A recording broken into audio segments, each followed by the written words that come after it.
hardcore, deathcore, fucking Christianity church. That needs to happen. Okay? And I'm glad that on that note that's how we're starting this podcast today. We do not have a countdown. We are live. Hold on, live? Yes, we're live. I just went right into it. Okay, hello! Welcome, everyone. We are finally live, yes. Wait, listen. Dark, great to see you again as well. Did Brandon drop off again? He'll be back. He had to go fight the Mossad, you know? Oh, yeah, I forgot they're hunting him down right now. Yeah. Damn Mossad. Nah, dude, you gotta start it over, you know? Like. Oh, my bad. Yeah, there you go. Alright, now stop fucking with the music. Jesus. I wasn't saying it's not detecting sound when it is detecting the sound. Alright. We got the bullshit out the way. Alright. Let's get fucking serious. Christ score. No, I'm kidding. That's the number one topic of the day today. Christ score. Have you repented for your sins? All right. Let's get it all out the way now. Eric, how you doing? I'm good.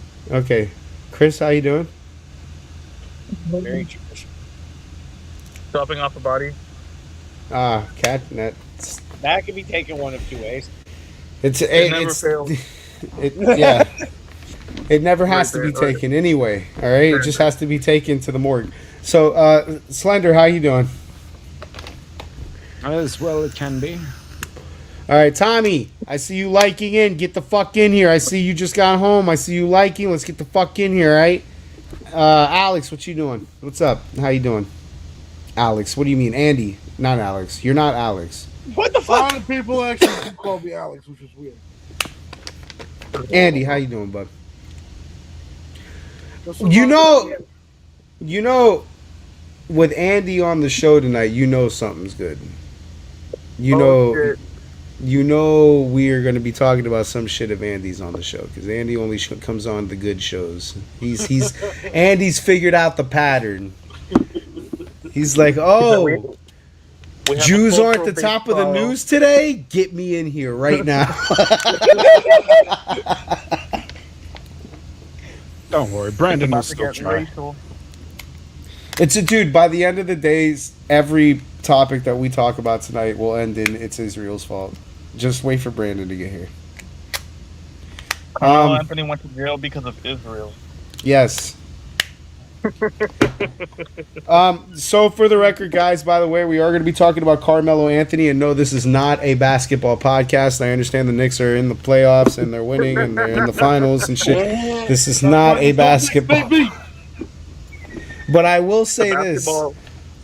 The Spurs ain't coming back after that, dude. That was disgusting. Bro. Historical fucking bag drop right there, bro. But I digress. Basketball people. We got to talk about the number one news story of the day, which ironically is not us bombing Iran. We'll talk about that later. I was about to say that. We had a verdict in the Carmelo Anthony trial that has absolutely fucking raped my Facebook and all my social media, so I'm sure it's been the same for all of you because algorithms are pretty matching. There's too many smooth brains in the world. Yeah. So, I have a readout, an incredibly detailed readout of this situation. So, I decided a video wasn't. Okay, fucking there you go. I decided a video wasn't gonna be good enough for this situation because we're gonna want to pause that video a bunch of times. So I figured get a good readout, narrate the story as best as I can, let the panel interrupt me as they see fit. So in this situation, I am going to allow the panel to interrupt me as they see fit so that they can debate the facts. we don't have a lot of topics for today because I really wanted to dive into the Carmelo thing because it's a hot topic. So, I guess with that, we should probably, begin with the actual situation. I'm gonna spare the details on who Melo and Austin were. I'm gonna give like a good readout or like a good small readout of them because we kind of already know who they are. But we're basically talking about two kids. Austin Metcalf's gonna be a football player. I think 6'1", 210, almost a 4.0 GPA. Went to the school that this all happened at. And we're going to be talking about Carmelo Anthony, who's 5'8", I think 190. No, he was 5'11", 165. Okay, so 5'11", 165 you said? Yes. Okay, so then I got to correct this over here because they give me 190 over People here. have been spreading misinformation about a lot of things regarding Okay, this in general. so I'm good with that. 165. 4.0 GPA. And he also, I was just about to say that he was also at a 4.0. These guys are both track and field athletes. They're both football players. They're both pretty decent kids before, we get into the situation, all right? So we're talking about two 17-year-olds. Mind you, okay? Like I just had, correct me where you guys think are needing correcting, because we're going off of, what I was able to piece together. So the stabbing that we're going to talk about today occurred at a place called David Coy Kendall Stadium. That is an incredibly shitty name, Coy Kendall. But David Coy Kendall Stadium on Memorial High, in the Memorial High School campus. This is about like 10A. One of the wealthiest and most politically conservative counties is where this is happening. And right now we're in Frisco, Texas. Okay? Keep that in mind. It's gonna come into play later. We're in like a super fucking red area. They were hosting a high school track meet. It was a championship event. It involved multiple schools in the area. What's up, Pops? What's up? Hey, what's up? During this trap meet, the weather gets crazy. It starts to rain pretty decently. The altercation started when the track and field championship event gets delayed due to thunderstorms and heavy downpours. Is this Carmelo Anthony? Yeah, this is Melo. We're starting with Melo. Everybody gets on a postpone. They all start running towards tents to get out the rain. The team had to leave a dugout. The Carmelo's team had to leave a dugout. They didn't have a tent. Carmelo's team didn't have a tent. So Carmelo's team just kind of fit in where they could fit in. That at some point the rain mostly dies down. Team went out on the field to warm up, but then it started to pick back up again. So there was a second scramble. The second scramble is where everything starts to happen. Witnesses told police that students were huddled under the Memorial High School tent to avoid the rain when Austin told Carmelo to leave that tent because it was reserved for his school, and Carmelo wasn't a part of his school. He was a part of a rival school. Here's what the evidence lays out, because this is where everybody starts to have arguments about what happens, but I'm going based off of what, Court Docs was able to summarize. Anthony walked over to the memorial tent, which was crowded with students from Memorial Austin School. He apparently recognized someone that he knew near the tent and entered it to get out of the rain. He was not supposed to be there. It was the tent of a rival school. Hunter and Austin told Austin's brother Hunter.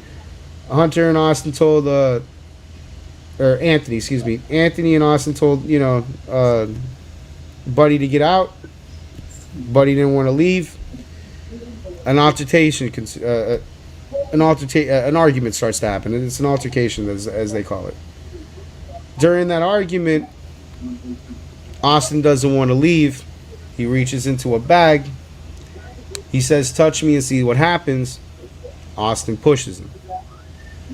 Hold Or- on. First off, you said Austin instead of Anthony, but Alright. let me ask you. You said before. Oh, I just realized my microphone is muted on this. My Thank screen. God. You Because I said was like, where the before, fuck are you? No, I just unmuted my Oh, mic okay. while I Okay. was listening to you talk. All right. But shit, that just threw me off a bit. I'm gonna There. tell you something. If the situation was in reverse, we wouldn't even be here. Yeah, well, we're gonna get to that. I'm just kind of like setting the table right now. I'm kind of setting the table. You so we said can- you got the full trial transcript. I've got. I can't say that I got the full. I got what I could get. I was gonna say because I don't. That was never released. No, I got what I could get because these guys are minors. There's Are you not. following reporters that were in the actual courtroom? So my sources for this because I am. Yeah, my sources for this right now are a couple of court reporters, CBS, NBC, and that's I don't trust. Yeah, I follow independent journalists. yeah, I get that. That's why I got the couple of court reporters. But again, information for this to set this up the way I wanted to set up. A lot of information for this because of the minors. I had to go digging in other places to get this narrative cleanly. So that's why I'm kind of depending on the panel consensus to add or subtract to where it needs to be. Because again, yeah, I'm working through like 4 or 5 different sources to piece this kind of thing together. I worked a little bit to kind of dial this shit in, but like again, I am working on based on limited resources. It's because of the minors. There's not a lot out right now that we can get. I'm sure at some point, by the way, I'm sure at some point they do end up at least redacting what they can redact to give you guys court docs. I'm not sure how that works, but as of right now, yeah, no, it's very fucking difficult to find good info. You got to go through people that got there, so like the journalists that were there covering the story, and then at the MSM that you can fucking trust, which is very hard. So that's why I got this podcast to kind of gather it too. What's up, Tommy? How you doing? Good to see you again, Monkey. So, fuck. During the argument that ensued, Anthony says, "Touch me and see what happens," while he's reaching into his bag. Austin pushes Anthony out of the tent because he shouldn't be there, and Anthony's being a dick. Anthony takes a knife out of his bag and stabs Austin once in the chest and then runs away. Mind you, like 21 people see this. So like there's 21 witnesses. There's a tent full of fucking kids. There's a lot of shit going on.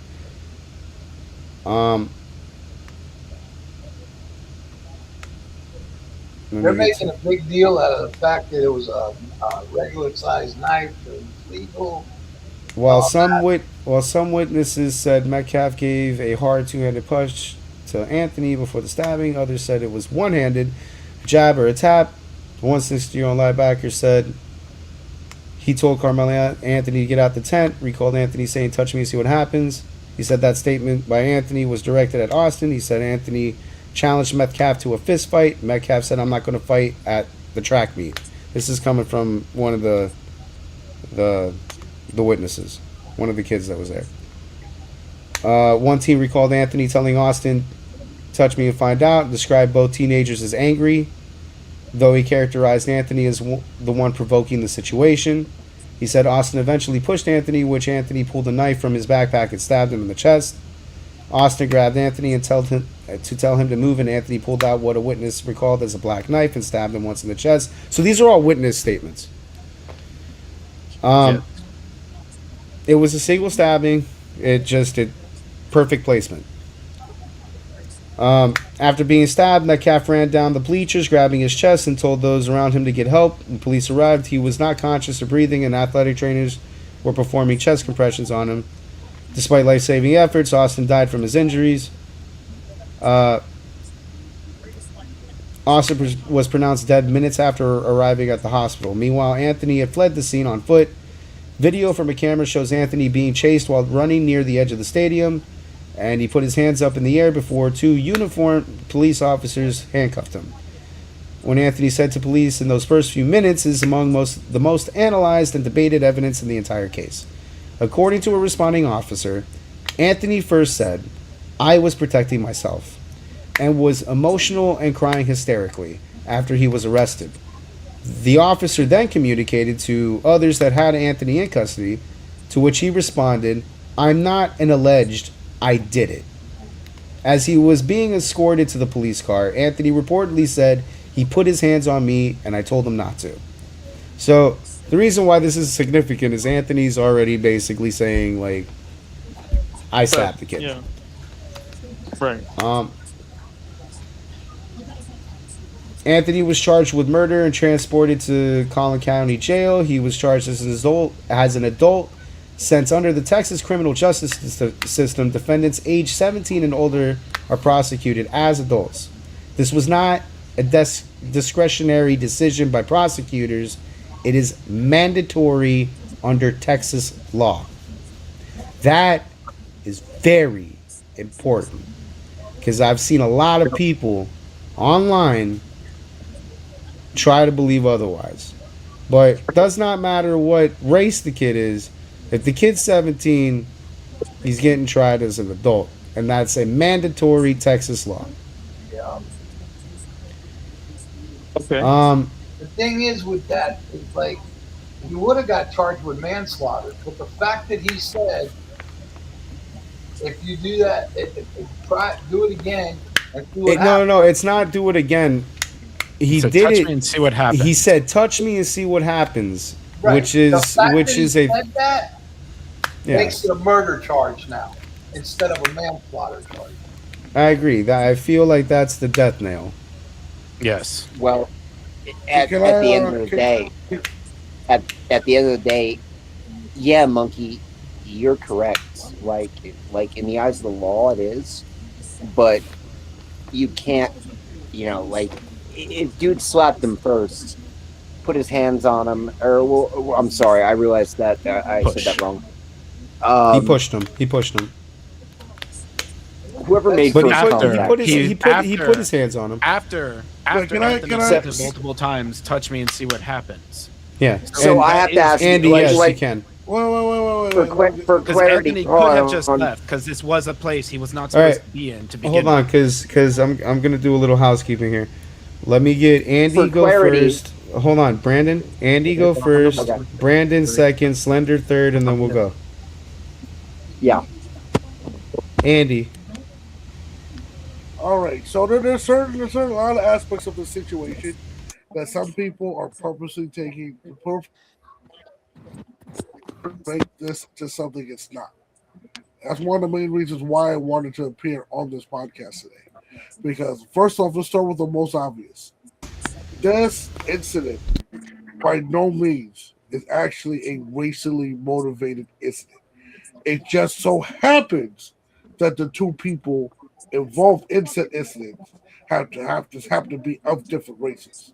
There's a lot of people acting like, oh, this is gonna be what's gonna set off like the race wars. Blah, blah, blah, blah, blah, blah. I mean, The there's a lot of boogaloo. people who are trying to push push these narratives that this was just this black dude and he's just looking for trouble and Austin is a sweet innocent little white boy that didn't do anything wrong.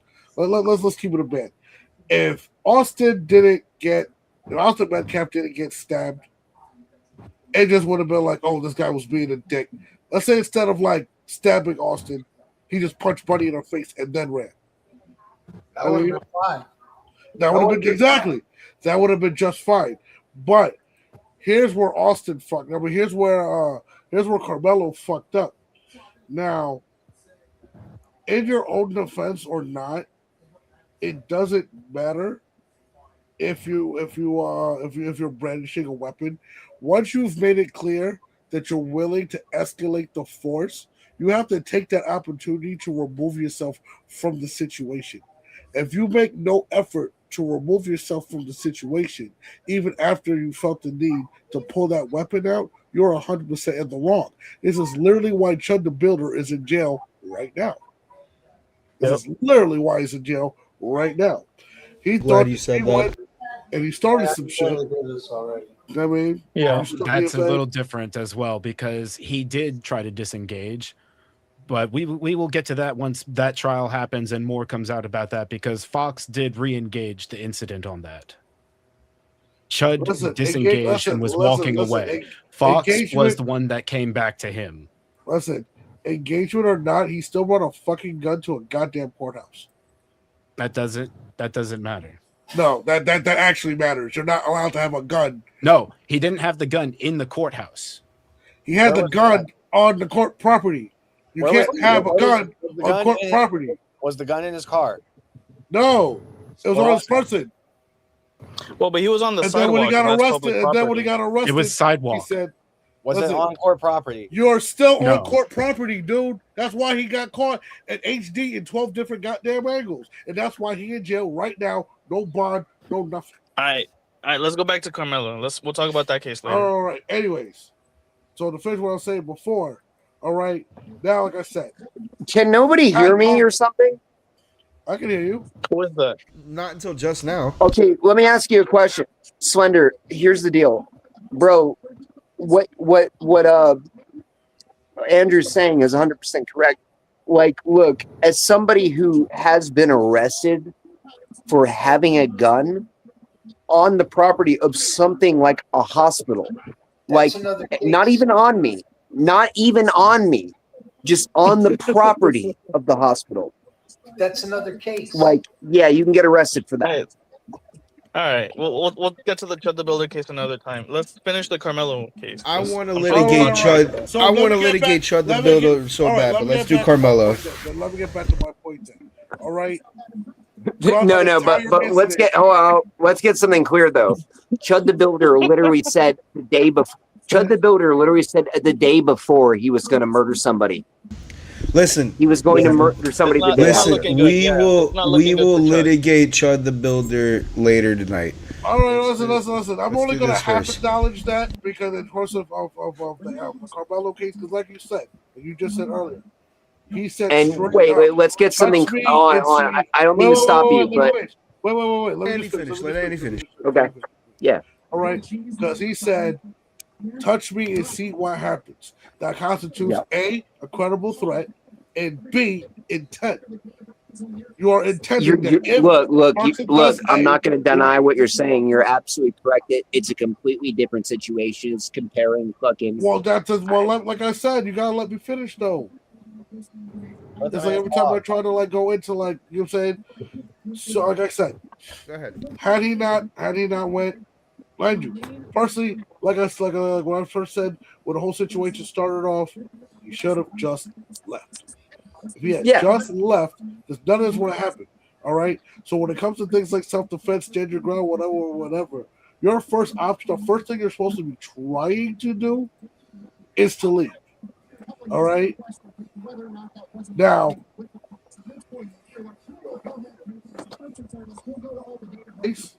at the wrong time to get the attention of them boys. And mind you, like I said, this ain't about race. This is about like school spirit and shit. All right. I went to a school, had a very bitter rivalry with another school. And let's say we were in that situation and one of these motherfuckers went and popped up in our space, I would be like, hey yo, get the fuck out of here. All right. All right. He's right, but he's right 100%. 100% right. No. To put that in an NFL standard, you don't see like in a football game the Jets share shit with the Dolphins. You can't expect the Jets. It always goes back to the fucking. Goes back to the Jets. Well, good. You can't expect a Jet player to go sit on the Dolphins bench, even if it's fucking raining. I don't care if there's a hurricane. That they don't fraternize. You go to your team, we go to their team, and that's it. it's not about they didn't want him because he was black. Because Austin Metcalf had plenty of black friends on his team who were very sad Which to is see him true. hurt. Which is true. So Which is true. he And didn't. remember, He wasn't his hating on dad. him. All right, just remember when this shit happened and they first interviewed his dad at all the cameras and shit, he was like, listen, this shit was not about race. Let's not make this a race thing. We're not going to let this like blow out of hand and become like the catalyst for a race war. People are going to try to use this to push their own fucking agendas. Yeah. And as long as no Yeah. one's trying to do that, you know what I mean? Or just paint this kid down. They were both good kids that just got into a bad situation. Look, All right. it doesn't Any make one of us, if we were in either of their shoes, we probably would have done the same fucking thing. Now, stabbing someone, maybe not. But at least trying to stand your ground and shit, most definitely. To add to that, before I get to Brandon, a big point that I'm going to make in this podcast 1,001 times, so get ready for it now. Make America run hands again. Legal disclaimer. No, make America run hands again. Make America run fucking hands again. Because you know what would have happened? You know what would have happened if Carmelo wasn't a pussy and ran hands? Or Austin wasn't a pussy and ran hands? Or these kids weren't bitch made? Nothing. They would have ran hands. Somebody would have went home with a black eye, cried to their mommy, and then lived to see tomorrow. Motherfuckers need to get to running hands again. Okay. I Hey, had look. ran hands. Listen, I ran hands Hey, the other day. The guy would have been Hey, fine. monkey. Stabbed him anywhere but the fucking chest. Why you gotta stab a bitch in the chest, bro? The answer is nobody nowhere, bro. simple. Stab him, period. Rick, Why stab him, Rick, period? Stop Rick, bringing weapons. hold on, guys. Rick, the answer is very simple. What happened when the guy broke in through the skylight and fell on the knife block in someone's kitchen? Well, that's They got sued. Just like, why do police shoot to kill? Because somebody who's living will sue you. Yeah. But I guarantee that was not his thought process because, well, better to you get know, sued than to get a fucking 17. yeah, but at the end of the day, the thought process behind the specific person was not, okay, I'm going to defend myself. It was literally, I want to show how gangster I am. No. What it comes down keep to- it. Let's keep it 100%. Let's keep it a buck. Let's be for real. Put yourself in the position. We're The being for reason real. he stabbed Because in the chest is because that center mass, and I guarantee to you, he wasn't aiming for no fucking heart. He wasn't trying to kill this fucking kid. He just wanted to hurt him. Yeah, but the point is, cool. That's hey, look, that is all well and good. But if you're going to stab someone in the chest and your intent is not to kill them, guess what? You're still getting sued, and you're probably going to end up going to jail. I don't think in that moment Carmelo Anthony really thought he was doing anything wrong. No, most likely not. But the fact that he said out loud what he said. Now, here's the thing, dude. Like what it comes down to, given the situation, bro, like if Carmelo Anthony said to the man, hey, look, if you touch me again, something bad's going to happen to you. That should have been enough to de-escalate the situation. But the thing is, human beings are stupid. They always want to prove who has the bigger dick. But at the end of the day, he did what he did. He killed the person. But like Andrew said, he should have tried to walk away. Therefore, in the eyes of the law, he's guilty no matter what. No matter what. Yeah, it doesn't make the kid any less dead. The reality is the kid is dead. You know, they could have killed each other doing wrestling moves. It doesn't matter that there was a weapon. The point is that it was fucked from the beginning. You know? Well, here's the thing, like all this could have been solved by a fucking good old fashioned fade, bro. Yeah, but the problem is this. Like, look, I'm a prime example of this situation. You can tell me you want to fight me all day. I'll answer that in a question, Cylinder. You can tell me you want to fight me all day. You can beat my ass all day. But do I want you to beat my ass? No. And the thing is, I'm still going to say what I'm going to say. I'm still going to say what I'm going to say. I'm going to be right at the end of the day because I want to be right and happy any day. If you want to hurt me for that, no, I'm going to fucking kill you. I got just a gonna couple kill you. things to say too. Whenever you finish. Go ahead, Like Chris. I'm going to pull my gun on you and shoot you because guess what? I'm not going to risk an injury of any sort that could ever, Slender in there, Chris. and this is the key seller here, dude. That could ever have me sipping milk or like milkshakes through a straw for 6 weeks. Like I swear to God, I'll kill somebody before that. Right. I will. You know what? Okay. That's fucking Do you mind funny. if I say That's something not real buddy. quick? I It got a really buddy. depends. Hang It on, really hang on. depends. Mind if I say something? That real- mindset is just so I got a confusing to buddy me. that actually. Oh yeah, I know it is because you don't understand what it's like all to right. sip We got milkshakes through a straw 500 for 6 fucking weeks. people talking at once. Let's All right, like hold get it on. in order here. I gotta say No, I something did. real quick. Hold on, I actually Monkey. gotta- Monkey. No, The reason Brandon, why you wait. don't understand. Let fucking Eric talk. Hold on. No, I'm done. He's muted. I'm fucking done because I'm tired. Oh, of it. go, Eric, go. All right, so I was gonna keep my mouth shut on this, but then Brandon brought up a point that, in my personal opinion, no offense, Brandon, kind of makes you sound like a pussy. In my personal opinion, if you'd rather shoot someone in the face than get punched in the face, I mean, that just tells me you're a bitch. I mean, if you can't get punched in the fucking face, you're a fucking bitch. No, because I didn't get punched in the face. I got hit in the face with a driver. That's honestly the problem nowadays with people. And I'm not just saying this. No, once again, they hit me in the face with a driver. Monkey, no. Monkey, no. Like, this is the reason Monkey, why no. you get muted. And like, seriously, like, the problem with kids and the problem with adults nowadays is they just are so fucking sensitive and like just want to just jump the gun and immediately want to either use a weapon, do whatever the fuck it is. And I miss back in the 90s where it's like, oh, you want to talk shit? Okay, bop. Like, get them right in the fucking clock them right in the fucking jaw. Take away their ability to talk for about 6 to 8 weeks. They'll learn from that. Talk shit, get hit. Yeah, once again, Eric, here's the problem. Once again, Eric, here's the Slender, shut up. Eric, here's the problem. You said punch someone in the face, Eric. Yes. This person did. Hold on. I was not talking shit to this person. Nothing of the sort. All I did was ask for my cell phone back. Oh. Now, hold on. They didn't rob me. Carmelo Anthony situation. Hold on. They did not rob me. They literally asked to use my phone, and I said, "Hey, dude, I have to leave. Can I get my phone back?" So they hit me in the face with a driver. That's Okay, a see, that's different. Yeah, that's a different Yeah, situation. it's like you see what I'm saying. That's a completely different situation. Yeah, that's different. Now, but here's the thing, though. As a person looking Because of that object- situation, you're going to now just shoot people instead of anything. Well, if they have a weapon, I think it is justified. And a driver Absolutely, having I a would- weapon, I would- having a I weapon would- is Hey, different. look, let's get real here, Slender. I would jerk off to the fact that I did that. Okay. If they had a weapon. You know, All right, I Can think I, that can I might say be, something regarding the Mello case? Yeah, go for it. I mean, wait, I didn't even say my piece. I'm sorry, Chris. Let me say my one piece real quick, and then I'll let you talk. I'm sorry. Go ahead.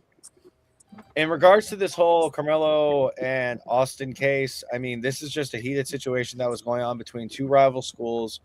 It shouldn't have gone to the point where dude pulled out a knife and stabbed him directly in the chest. I mean, shit, I can't even keep count of the amount of fights I got into when I was in school. But like, there shouldn't have even been a weapon there to begin with. Like that kid's entire life is going to be gone. Even if he is somehow able to appeal it, it's still done. No one's going to want to be around him. No one's going to trust being around him. No one's going to trust working around him because I don't think an appeal is even going to work from what I heard. I mean, apparently now I've been reading up some stuff that people are like trying to raise the money for his appeal. Yeah, but here's the thing. $600,000 fucking dollars already. Look, the money's not even the issue. The biggest factor is once it comes out from more of the reporters how he reacted during the trial.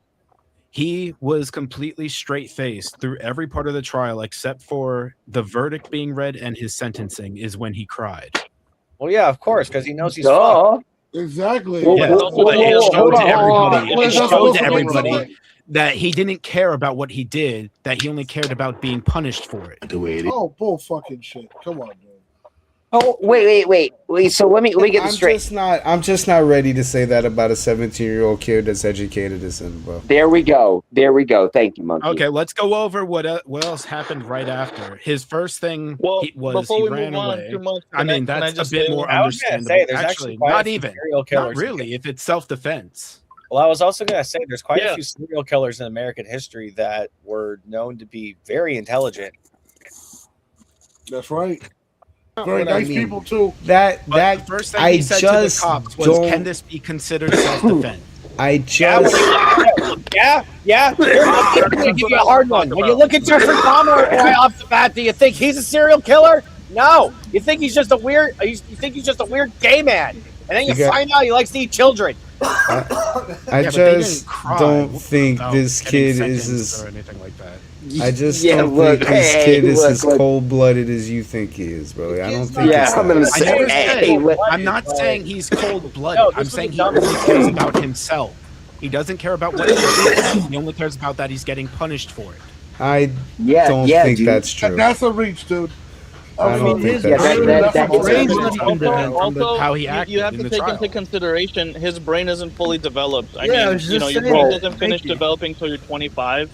He's not really considering the That consequences could of his definitely actions be a as a part of teenager. it, but I'm just saying, as of right now, that's going to play in the future. If they try Yeah. to I see appeal, what you mean. they are going to I see use what that you against. But no, it's not that they're trying. To kind of jump ahead, and I didn't mean to, but the appeal's going. They're going to appeal. They filed, Yeah, which is kind of obvious because like they're sitting on like more than $500,000 in a fucking give send go. So I mean, that was obvious. Can I say my part? now? Yeah, go ahead. We'll go to Chris, and then if no one else is gonna talk, I'll continue with the because dude, we are like not even to the trial yet. Well, I was just gonna talk about the whole self-defense case that they tried to make for Carmelo Anthony.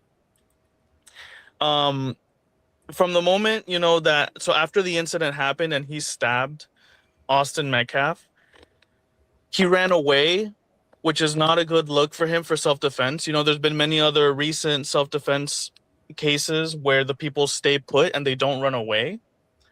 Him simply running away kind of shows that he didn't even know whether or not what he did was right or wrong. And then even when he got arrested, he made a statement to the police asking them if what he did could be considered self-defense. So he didn't even know 100% within himself if what he did was considered self-defense or not. I don't think the kid in the moment thought that he was wrong in the action. Okay, but he wasn't 100% sure if it was legal self-defense. Yeah, and that's where I like- want to get to.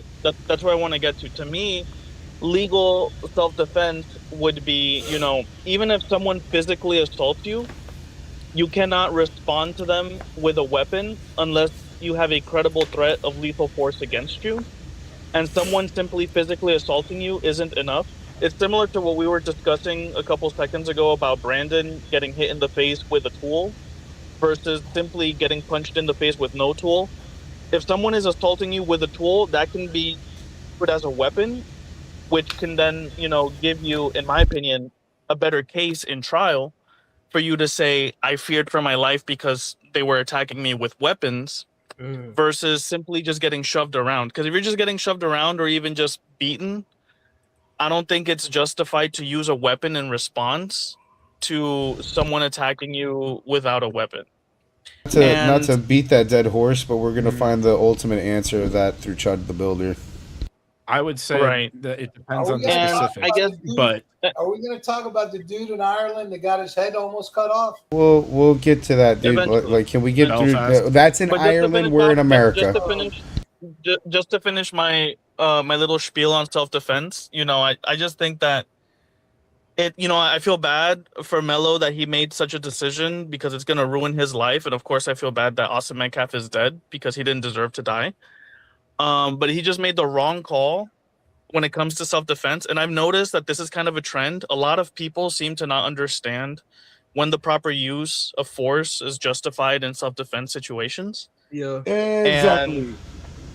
And that's just what it comes down to. You know, that's what it comes down to. It has nothing to do with race or anything like that. It just comes down to he didn't know what the proper use of force in self-defense is.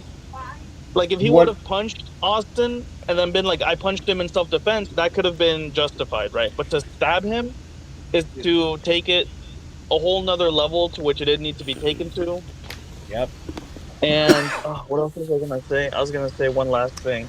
Oh yeah, there was misinformation going around that they had gung up There's on going to him, be that for they a were while. that they were jumping him, that it was like a group of people assaulting Carmelo at the same I'm time. glad that you're If addressing this.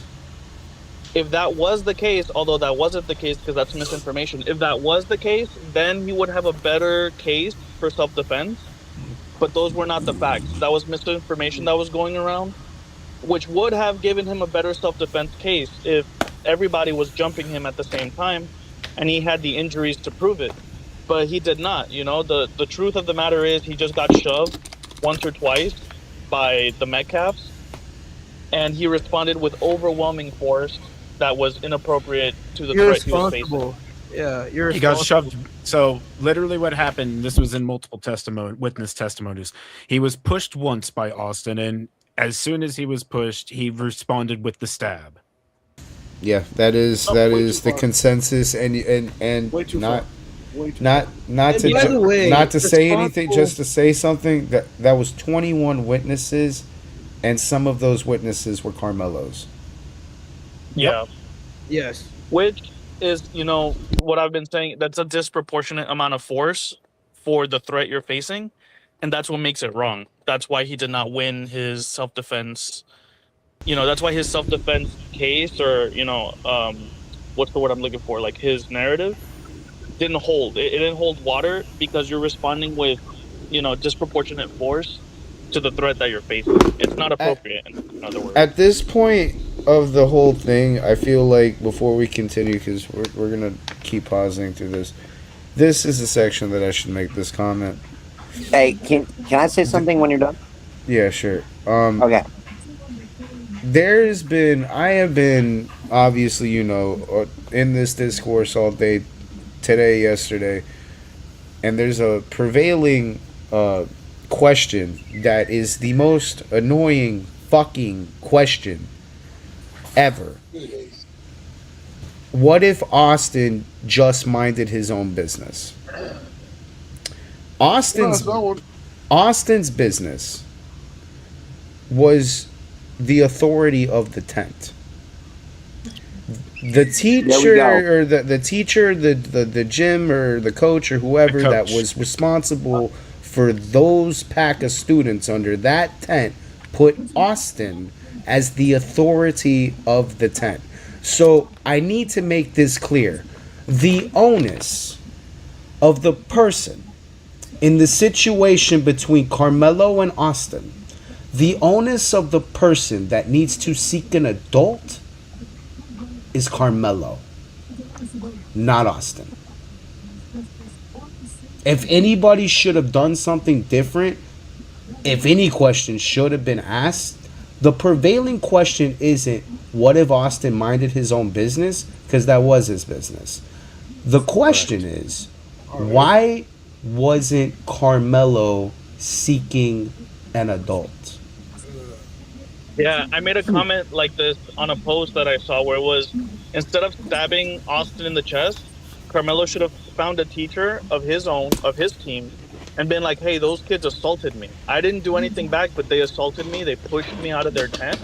And then maybe Carmelo would have had a case of his own, being like, oh, these kids unjustly put their hands on me. Yeah. Or at the very least, coach would have said, hey, Austin, don't be a dick, let Carmelo, and that would have solved the whole thing. Yeah. So yeah, I have kind of an answer for the reason why, and a bunch of people have been saying it on social media in general. And it's very stereotypical, of course, but not to try and be that way, but it's from upbringing. And you can even see it with how his parents are responding. Yeah, I agree. Parents are getting rich on the kid's debt. Hey, yo. The Carmelo's way the parents mother, failed him. Yeah. the way the mother responded, like saying, "What? What are we supposed to do? We can't defend ourselves, and we can't go to anybody." Like, no, bro, Yeah. that's not the way it is. Well, it goes back to what I was saying. It seems there's a lot of people who have a misunderstanding about what self-defense is, when it's appropriate. Like you don't respond to a shove with a stab. Like And people who own weapons, they're much more responsible. They're not trigger happy. They're not looking to kill people.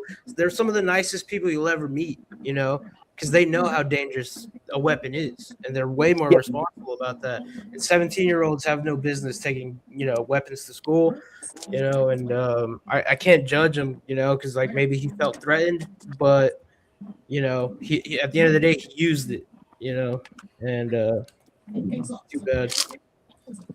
Well, and then also like what Andy was saying at the beginning, when you feel threatened and you carry a weapon, it is on you. It's your responsibility to remove yourself from the situation, not to stay and instigate. Like that's what legal gun owners and weapon owners know, is that when you're carrying a weapon, it's up to you to leave the situation, because you know that it could end in lethality. It could end in someone's losing their life. Yeah, you're a licensed gun holder at that point, so it's like, some people who have dirty guns, they don't care about the law anyhow. So it's like, it's just about people's and their character. So, Go ahead, Brandon, and then I'm going to continue the story. Yeah, absolutely. At the end of the day, like, look, everybody in this group, I think, agrees. The idea is the person should have tried to de-escalate the situation, whether it's walking away, just going and getting an adult, something of the sort, right? The thing about owning weapons, whether it's a gun or a knife or even a baseball bat, is this. If you're going to go that route, make sure you are the victim. And when I say that, I mean literally, if somebody tries to enter your home and they're standing on your doorstep and they try and turn around and run away and you crack them in the head with a baseball bat, drag them back into your home. Like, as fucked up as sounds, he's right though. He's right though. I shouldn't allow Hey, this, hey, but hey, he's hey, not look. wrong. You're going too Hey, far. Only if you let me do ask not- you something. only Hey, let me if tell you you do something. not have How about security it? camera that Trying you to run generate. away. Hey, let me tell you something. You know who taught me that? My own mother. When I was young, she taught me that when she Now used you're to bartend. incriminating- No, when she used to bartend, the owner of the nightclub told her, if you have to hurt somebody, and let's say they leave the premises or like something like that happens, drag them back in the bar. All right. I don't Well, know if with that would that, stand I'm gonna in hop court. off here, guys. I hope All right. you all have a good night. Have a good night. All right, Eric. All right. All right, dude. I hope you don't. Hey, I'm glad you're not getting a black eye tonight. Fuck you. All right. So Later. when Anthony was initially taken into custody and charged with murder, his bond was set at $1 million. Then came the first major legal controversy, which was the bond hearing. Judge Angela Tucker lowered Anthony's bond from $1 million to $250,000, citing his clean criminal record and his academic and athletic achievements. He wasn't a bad kid, bro. Anthony was released on bond the same day. He had been in custody for only 12 days. Hey, look. Hey, if that judge did that, kudos to him. According Like, I'm to saying, like, he actually judged him by the character and looked into his background, et cetera, et cetera. But the thing is, I don't think there should have been ever a problem with that, lowering the bond, if there was no reason to believe that he was a threat to society.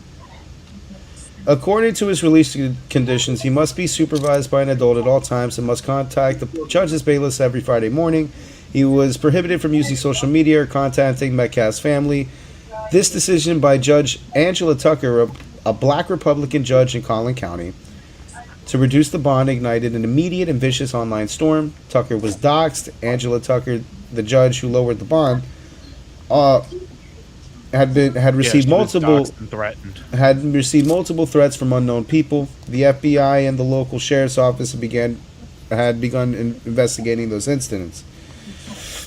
Then there Did you was also mention both of the families have also received a bunch Yes. of doxing and threats and things like that? yes, they have. I did not mention that, but yes, they have. I think it. Metcalf's I were think the it only ones actually. that were Both sides. spotted though.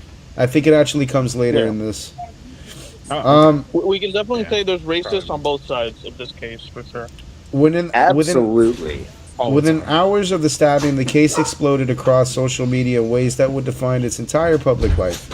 High-profile X accounts, including End Wokeness and Lives of TikTok, quickly amplified the incident just hours after it occurred on April 12th or on April 2nd, claiming it received zero national coverage and didn't fit the narrative. These posts garnered nearly 50 million views.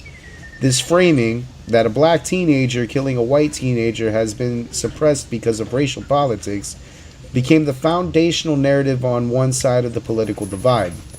The fit the narrative framing suggested that the mainstream media only covers black victims killed by white perpetrators, and that the reverse scenario has been deliberately buried. This was factually inaccurate. National media coverage covered the story extensively, but the narrative had already taken hold. Soon after, a fake X account started posting as the Frisco Police Chief Department began disseminating fabricated details about the investigation. The next day, a fake autopsy report would surface on Facebook, falsely claiming that drugs were involved. The fake autopsy was widely shared and claimed that Austin Metcalf had died of a drug overdose rather than a stab wound. Oh, that's crazy. I never heard that. I actually did see that. Anthony's I didn't- family was attacked online after a news report from Daily Mail falsely claimed that he was living in a luxurious $900,000 house due to donations. However, the family had not withdrawn any money from the donations. Both families face the darkness corners of internet harassment. Metcalf's mother and father have both had their homes swatted, with one such incident resulting in SWAT teams showing up at Metcalf's father's home with weapons drawn. Additionally, both Metcalf and Anthony's fathers have been forced to leave their jobs after facing harassment and doxing. Think about that. A father of a murdered boy and a father of an accused murderer were both driven from their jobs by a mob of strangers on the internet. The cancel culture. Yeah. Shit. The grieving father Well, could not you know, go to I call work. them- Go ahead. Go ahead. I just call them the smooth brains. You know, people who like make up their mind before seeing all the evidence. Oh, like you do when it comes to genocide. Nah, don't you start this. I don't know what alright? you're We have a good flow We're going. not going there. We're not going I don't know there. what you're talking about. The courts approved Anthony moving to an undisclosed location due to safety concerns, according to NGAN, a nonprofit organization working with Anthony's family. The move was precipitated by an alarming increase in death threats, continued harassment, and physical intimidation targeted at him and his family's home. On April 19th, the group Protect White Americans held a protest at the stadium where Metcalf was killed. Protesters demanded Anthony be returned to police custody until his trial. I have a question. Go ahead. Who the fuck is making the Gundam noise? I'm sorry, that's my phone. This That's protest all. was organized with Austin Metcalf's image on its I see flyers. you're a man of culture as well. To Yes, be fair, sir. I'm glad. Dude, you actually- asked about it, actually, 'cause this I is knew it was a important. Gundam noise, but I was just going to ask who was having the house crickets. This is important to note. Fish. This protest, the Protect White Americans protest, this protest was organized with Austin Metcalf's images on its flyers. Metcalf's father told the organizer of the protest that he disapproved of these efforts, stating, "You're trying to create a more race divide than bridging the gap. I do not condone Hey. anything that you do." He also requested that his son's school portrait be removed from the group's website. Hey, look, I'm glad to see that because at the end of the day, like whether it's somebody like George Floyd, now granted, whatever about that situation, we're just going to use it as an example. I'm not calling him a drug addict or anything because I believe he was, killed by police. But at the end of the day, it's like people will use people in situations like that, whether they know them or not, to further a political agenda. Now, whether it's racism, like you're seeing in this case, or, we're just call it like it ended up being a scam, like the BLM situation. It's fucked up. It really is fucked up. Like what it's seeming like to me now, after hearing all these details, that neither, like you said earlier, it has nothing to do with race. Dude, but you're gonna find as I keep going that everybody involved directly in this does not want this to be about race. But everybody outside of this situation that does not have a direct link to it is trying to do that. And you're going to see over and over again this is going to play out as I'm continuing. Because, dude, I'm like not even halfway through this story. And it just keeps coming up over and over again. Jasmine Crockett, a congresswoman, has recently made it about race. Yeah, the social justice warriors and activists, they always want to push the agenda. A flyer advertising a protest. I just want to throw it out there. So, with everybody agreeing on the simple statement that this isn't about race, so we can all agree. A kid stabbing another kid. Right. So we can all agree. Chris, you know what? We're not even gonna. Don't start this shit. Hey, fuck you, joke Hitler. You killed my joke. You killed my joke. I genocided your joke. Get it right. You knew where I was gonna go with this.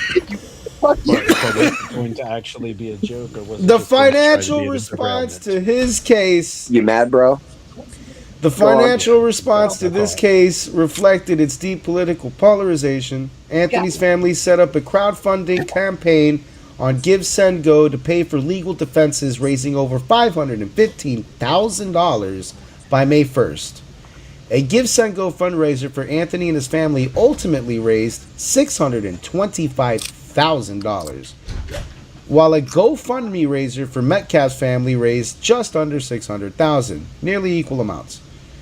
The founder of GiveSendGo company, Jacob Wells, compared the case of those of Kyle Rittenhouse and Daniel Penny, stating that Anthony should be afforded the same presumption of innocence as anyone else. On May 2nd, GiveSendGo turned off the commenting function on Anthony's fundraiser page, citing an unacceptable volume of racist and derogatory remarks. So, now we get to that. That was just... We haven't get. This is the trial. This is the setup. This is pre-trial. This is where you're gonna see me pause a lot because I have issues with how this part goes down. So, a grand jury indicted Anthony on charges of. Okay, I've got to say this because there's this stupid little fucking retard. Actually. Lame piece of shit, you know who I'm talking about, on Facebook that just has to get the... Texas does not have first degree murder. Texas does not recognize murder in a first, second, third degree. They just have murder. And then they sentence you based on how bad that murder was. So, every time that I say first degree murder, in case any fucking retards that just don't understand for some fucking reason what I mean the kid's going away for a decent fuck while, and it's a pretty serious situation because it's murder. We all outside of Texas with brains and updated fucking penile codes understand this as first degree murder. So shut Yep. the fuck up. Hey, bro, Penile and, codes? and that's fucking bad coming from somebody from Florida. What? Wait, what are penile? That I'm just getting that out because it's like it was. I had a no, 70 Slender brought up a comment very good point. fucking idiot war with some fucking retard about this. This is way more important. Slender brought up a very good point. What is a penile gland, bro? Shut. Penile code. I said penile codes. What's a penile? No, you said penile gland, bro. No, he said penile No, he code. said But what is a code. penile? Okay. I What did is say a that penile was the code? fucking Texas bullshit penile code shit that he was citing to me. Oh, okay. That's I how was it like, sounds. Wait, I do you don't mean think a that word penal means what you code? think it means. Penile, Hey, pinal, hey. fucking whatever. All right, Hey, Penile is I'll something show you- different. To me, No, it it was penile. absolutely penile is, Slender. That's why I got started. Slender. Don't throw me the fuck off, okay? All right, I'm on a roll. Hey, guys, I'm gonna have to go ahead and hit the dusty trail. But before I go, I just want to leave you all with this. All right, Whoa, wait, the Dusty Trail? that's right. Yeah, dude. Whoa. Slender, you gonna fucking do you not- you do you gonna not not see Family all Guy, our bro? shit What the tonight? fuck? What's going on? We all Do you don't not talk in fam- a fucking proper accent, sir. Do you not Family Guy? Hey. Oh, I guess we're just ignoring the phrasing. But yeah, you know.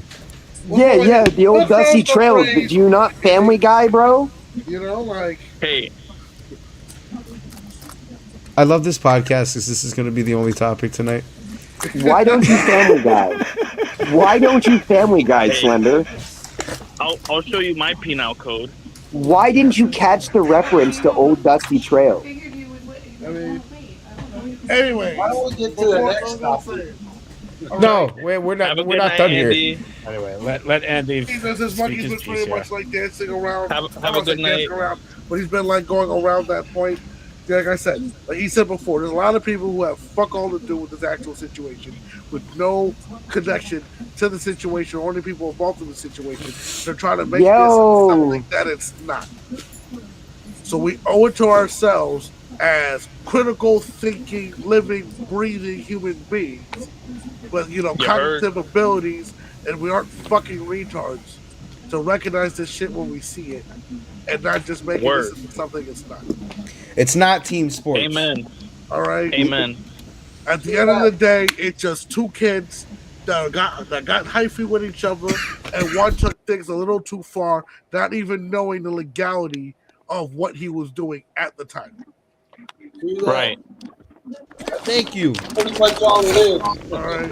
All right. With that, I wish best of luck to each and every one. Have of a you good guys. have a good Have one. a great night. I love you all. Thank you, Andy. Hey, until next time. All right. So,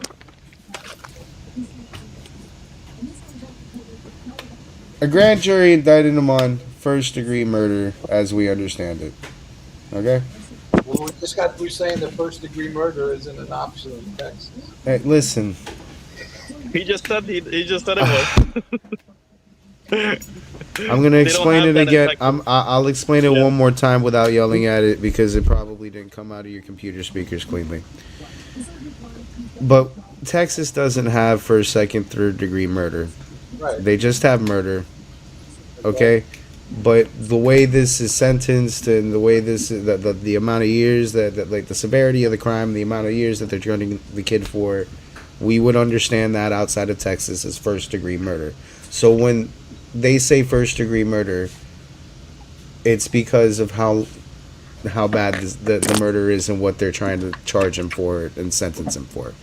So that's how we're Because gonna they have different penal codes. yeah. Because they have different penal, whatever. Penile code. All I'll right. show you my penile code. Monkey, what are you thinking about over there? He's thinking about my penile code. I'm thinking about uploading my penile. All right. Penile code. You're trying to put your penile code into my server. Penal. All right. So, Penial. in response to the media frenzy, the presiding judges issued a gag order prohibiting public comments from attorneys, witnesses, and family members to protect the integrity of the trial. The gag order became necessary because the swirly pool of commentary was threatening to contaminate the jury pool. It doesn't say it in my report here, but this gag order really pisses off Austin's dad, which is probably why the gag order was necessary. Did you see what he said after the gag order was released? Yeah. Yes. Yeah, that was funny. Wait, what did he say? He's like, "Fuck you." You can look at it. Why is this taking up the whole podcast when we got other things to talk about? He called Carmelo a watermelon criminal. We've got this and Legos, okay? We don't have much to talk about. Hey, look, it's taking up the whole podcast because Rick, it's taking up the whole podcast because black people. Yeah. That's why. Whoa. That's the only explanation I can give you. Slow your roll. No. It's taking up the whole podcast. Is there's a bunch of shit. It has nothing to do with racism. It's an ending of a trial. It's the ending of a trial, so we finally have all the information, so we get to actually have a convo about it. That's and also we could have just gone through that one quick. And also the other reason is because, well, people were interested in the case, which means, thank you, Brandon. By the way, guys, just to let you know, your host to viewers. This is who we're entertaining. Viewers. I'm not entertaining you. I'm entertaining them. Yeah, like, why do you think I let you call me a groiper? They want to talk about this. I don't know. Mine don't seem to be too carrying on this one. I mean, Dark is probably still in the chat watching. All right. Well, he's a dedicated fan. Mine's are totally about this right now because it's all we've been talking about all fucking day today and yesterday. So at the mouth. I'm leaving no stone. I'm leaving no stone unturned because I do not want to be accused of ignoring this. Yeah. So, wait. Let them accuse you of ignoring it and call you racist. Why not? Yes. So Anthony's trial was set to begin on June 1st. That meant the case would marinate in public discourse for over a year before any courtroom proceedings began. This is the jury selection part is where I'm going to be debating a lot. I'm sure it's going to be against Slender. Jury selection began on June 1st. Prospective jurors arrived at Collin County amid very tight security. Jury pool was enormous. The final 18-member jury was seated following an extensive screening process that combed through a pool of roughly 500 prospective jurors. The jury selection itself became one of the most contested moments in the entire case. During jury selection, both sides were given 1 hour and 45 minutes to question potential jurors. Assistant DA Mitchell pressed the pool on whether they could listen to the evidence with an open mind and follow the law to render a verdict, even when dealing with a young defendant. The questioning took an unusual turn when Mitchell asked if race would affect anyone's ability to determine guilt. After a handful of people admitted it could, Mitchell noted that in his entire career, he had never had to have such an explicit conversation about race with a jury panel. Then came the pivotal point of the controversy in the jury selection, which was the removal of every black juror from the panel. The prosecution dismissed all qualified black jurors, arguing that the case was race neutral, a move that the defense challenged and the judge ultimately allowed. Defense attorney Mike Howard launched a formal Batson challenge, objecting to the prosecution's final 3 preemptory strikes and alleging that the systemic dismissal of the remaining black candidates was racially motivated, though those 3 were 100% of the available African American jurors in the strike zone. I'm going to stop here. This is my big problem in the case. Racism. Yeah, I knew where you were going with that, man. Look. Hey, the one thing none of us could deny. One thing none of us could deny from the start of this is since Texas is involved, you best believe they are going to be racist shit about everything. That's not Do you know who else was on the jury though? You know, Who? No, I know can what? support- Before, I can answer that. Before I say anything, because I know that one's coming right up off the gate. 3 Asians, 1 Middle Eastern woman, 1 Hispanic. Yeah, but yeah, it it wasn't doesn't. That's like all almost white. half the It jury wasn't right all there. white. So, But no. Look. three, Hold on. 3 Asians. get- What do you think those Asians look like? Let's get something very The clear. white Asian. Let's get something very clear. How are Which those by 3 Asians? not How to mention, by the way, just to I make need to a, ask you. just to I make need a to ask passing. you, Hold right- on, Brandon. Just to make a passing comment, the Asian Yeah. community ain't exactly friendly with the black community right now. There we go. Do you know why? Right. Why? Because of yeah, we know why. Right? Because of a shop think- owner and a little boy. I don't think Rodney it matters, King. bro. Do you I know- think they do could you have had know- do you- 18 Mexicans Hey, on the jury. hold on. And it still would have been the same fucking verdict. That I'm glad you said that because it goes to what Are we I'm going going to to get say. into the Rick Chow case? 18 Mexicans. The Cyrus case? I actually Because want to, that but jury I, actually did have black people in it. I actually want to, but I don't Yeah. because I want to It's do funny it in the because way the that we're Mexicans doing it laughing here at with this Mexicans. one. I'm probably gonna do that one next Well- week. But yes, that one's on the docket. Well, yes, 100%. Because that That jury one's did on the have black docket. people on it. Yeah, So, no, that I got one already I this have is a shut up. whole. But then That let's one I also have a just- whole in other general- thing. In general, let's just take regular statistics, and unbiased, just statistically, just going by race, white people are generally the most neutral. Well, Yeah. Okay. I got them to say also about the black jurors being kicked off. I'm gonna let everybody talk and then I'm gonna go. So go ahead. Yeah, it's- So what I have to say about the black jurors being kicked off is that, statistically, it's been shown that black people are more likely to acquit if it's a black person that's being tried, if it's a black person who's in the defense. And I've referenced the O.J. Simpson trial, where black people who were on the jury for the O.J. Simpson trial came out years later and confessed that the reason that they acquitted was because they just didn't want to see another black man sent to jail. So I think, for the sake of true, impartiality, that's why they were kicked off. Not because it's like, oh, we hate black people, we don't want to see black people in the jury. It's because, unfortunately, due to That's statistics, again part of the statistics. Yep. right? Due to statistics, black people tend to protect their own people, which doesn't help, in the process of trying to find justice in regards to the facts. I just want to know when society is going to get to the point where they forget about race and just start looking at good and evil instead of race. Right. Well, when we Well, stop, So here's the when, thing. There's when a we lot of stop people doing that do shit that. like this, No, there's a lot of people that already do that, but there's too many people that are too tribal still Mhm. out there, too loud about being Yeah. tribal, Yep. that get other people riled up. team And sports we've is what even I call seen it. during this whole thing. Yes, we've seen it during this whole trial itself. Like, looked at the people that were in support of Carmelo outside of the courthouse and everything every day, how they were acting constantly. Whereas Right. we saw the Or, other for side example- just standing there respectfully and everything. I mean, Or It's- a good it's not example like- of like the polarity is the comments that were made on Carmelo's GoFundMe, where people were making comments like, "I hope the knife makes a full recovery." right. But here's the say, it's just stereotype because statistically and by data, it is more prevalent. However, I've been seeing more and more on social media people that are just outright fed up with their own what is considered the black community, the black culture, where they are just now straight up calling it nigger culture.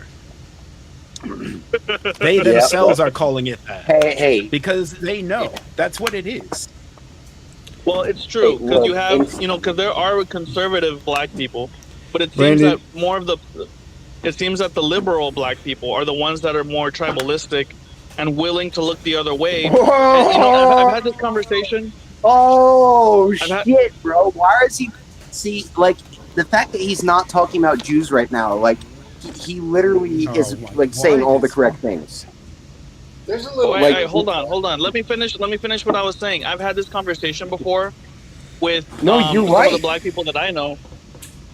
Yeah, that No, you're on the fucking liberal right. side, Like, on the liberal side, there's black people who look the other way at the bad behavior within their own community, because they justify it because in their mind they believe that it's a justified, legitimate response to the oppression that they think that they are under. You know, they feel like victims under the system. Bitch, it's 2026. Ain't nobody oppressed. Nobody is oppressed. Exactly. But this is why they excuse the bad behavior within their own community and sometimes even celebrate it because they see it as a way for them to lash back at the system that they feel is oppressing them. You know, So and it's not right. It's not right. It doesn't exist. You know, black people can do the same things that any white person can nowadays, and the law equally protects both. So the oppression isn't there, but that's So- why they excuse the bad behavior.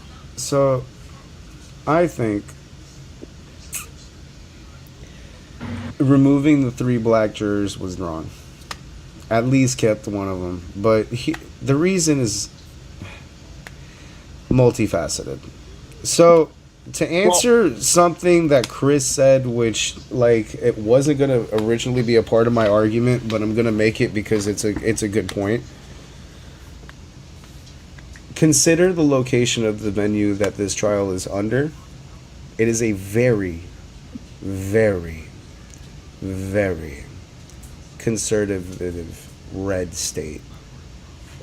Everybody there is a conservative, black and white, Asian, whatever. The conservatives mass outweigh liberals, so the liberal black people that would favor the fucking far and few in between in that area. But secondly, so it wasn't really like fully. Hey, yo, I whole think lot of Texas. politics on this one. I think Texas may actually make up the majority of conservatives in the Midwest just by itself. But secondly, these 3 jurors had already survived a process, okay? Because somewhere in this, people have brought up to me on the right, oh, well, there was a juror that said that they didn't, and it's true, there was a juror that said that they didn't know that if they could send one of their own to jail for life. And that juror was fast and quickly disqualified. But that wasn't one of the 3 jurors in the final selection process that the prosecution used their preemptive strikes to get rid of. And then they used a race-neutral argument to justify it. My problem with the argument is that they said that we didn't want race to be a part of the decision making. Where did you get? Who said that was the argument made?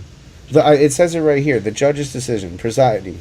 Judge reviewed the prospective jurors' questionnaires, overruled the defense's objection, and officially denied the Batson challenge, allowing the source of that. Where this time Emerald Booking. So one of those guys. Here, I'll link it to you.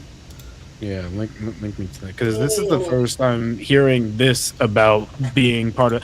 Because all I heard part of the process was, of course, the racial bias and educators K through 12.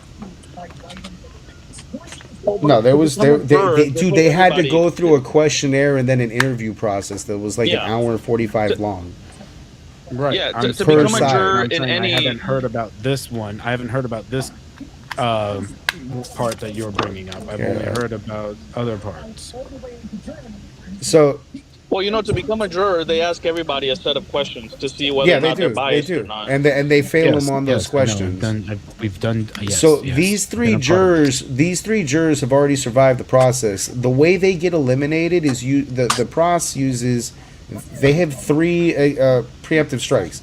The pros uses 3 strikes to get the jury out, and their argument against the Batson challenge that the defense proposes is they gave a race neutral reason. They basically said, we don't want race to be involved in any of the decision making when it comes to the verdict. So we're removing the possibility of that. My argument to that argument is that's oxymoronic. You're basically making race the issue. If you are disqualifying jurors because they're black, because you don't want them to make decisions on the verdict because they're black, you're in effect affecting the verdict because of the race that you're trying to avoid affecting the verdict for. It just makes no sense. One, and then two, I'm tired of pretending that in this country, optics don't matter. Optics fucking matter. And I wanted, let me finish, I wanted LWAP hand delivered by a jury with at least one black person on it. That way, I didn't have to spend the next 15 fucking hours on the internet arguing with people about it. I wanted this to be you could just show them the data and not argue. I wanted this to be as it was because the case on its merits is fucking slam dunk murder. 100%, 100%, without a fucking shadow of a doubt. You could have put 100 black people on that fucking jury. It is 1,000% fucking murder. Just based on the merits alone. So we didn't need to play this game. No, because we've already seen, just based on the merits alone, people will ignore that and still would have found him not guilty. Because there would have been a hung jury. No, because they got rid of the people that answered. They got rid of the people that answered in that way. The three people. Do you think everybody answered honestly the entire time? Rick, yes, in that state, yes. Rick, drink some fucking water. No, I'm having a cramp. Again, did you send me what the source is for this of where? Because I wanted. We have to see a full. It's because I got adjusted today. Drink some water. Well, but kind of going off of what the judge's response was, it really shouldn't matter what race the jury is. We should all be. It's ultimately to me it doesn't, but optically right now in 2026 kind of does. So I see what you mean because like for example in the case where that Asian man shot the black boy who stole from his gas station or whatever, it helps that there were black people on the jury to say, look, it was completely impartial. Even the black jurors. Because just to give you a prequel to that conversation, Slender, that one is done like that. That one's slam dunk 100%. That one's done fucking by the book too. And in that one, it's like less of an argument because of the jury makeup there. Like I wanted that same kind of argument here. I didn't want to have any conversation about this. The reason this is a whole podcast episode today is because of how long and how many hours I've spent on this with people. You're misexplaining something because you said it's a race-neutral explanation. It was a race-neutral explanation. Those three remaining jurors were educators, K through 12 educators. And they did not want K through 12 teachers on the jury. That makes even less. For what? Why? Because they would be more lenient on a child. Feelings. That's not how. They might have emotional. That's not even a part of their argument, though. That was the race-neutral explanations. No, their race-neutral explanation was they didn't want race being included in the verdict. They never even considered age. Like that's not in any of this. So race-neutral means not partaking of race being a part of it. But you're saying that using race, that is using race. That wouldn't be race-neutral then. It was a misunderstanding. No, I understand what you're saying. It was a BS reason, in my opinion. The reason was they didn't want K through 12 educators. That is a bullshit reason to pull the three jurors. I'm sorry, that's a bullshit reason. It's a bullshit reason. For any race for being that. It's still a bullshit reason. No, they were perfectly qualified. They even said they were. Statistically, teachers of K-12 would be more lenient on a student. Yeah. And I hear what Monkey's saying, that like that's the cover reason, and then the real reason is honestly, God, truth, because of optics, that should have been overlooked. Yeah. Yeah. Well, probably like what Monkey's saying is right, and I think the real reason is because of what we were discussing earlier with the statistics being that black people are more likely to acquit their own people. That's truly what they got They used another reason to fucking make it okay legally. That's truly what they were after. Yeah. And to pretend otherwise, sentiment, Slender is super disingenuous, by the way. I mean, without actually like being the person making the arguments or anything like that, and then just assuming that's how is that being disingenuous? Buddy, you're being disingenuous. No, you're the one being disingenuous. You're making an argument from your feeling, making a moral grandstand, and then saying, then you're saying, if you think otherwise, you're wrong. I'm not. That's not what I said. Well, that is basically I'm not what you saying just it's did. 100% true. I'm just saying it's like that's the way I can see it as well. You know, it may or may not be the case, but I can kind of see it. You know, they're like, oh, it's a bunch of black people. They're gonna quit. But no, you know, Slender. Come on. I'm sorry. You already know I am. You're so quick to find. You're so quick to find the other explanation to be contrarian. They're sitting in fucking Texas. It's not about being Slender. contrarian. They're it's about what the actuality is. Slender. They're sitting in fucking You're just making assumptions. Texas. Again, you're making assumptions. No, again.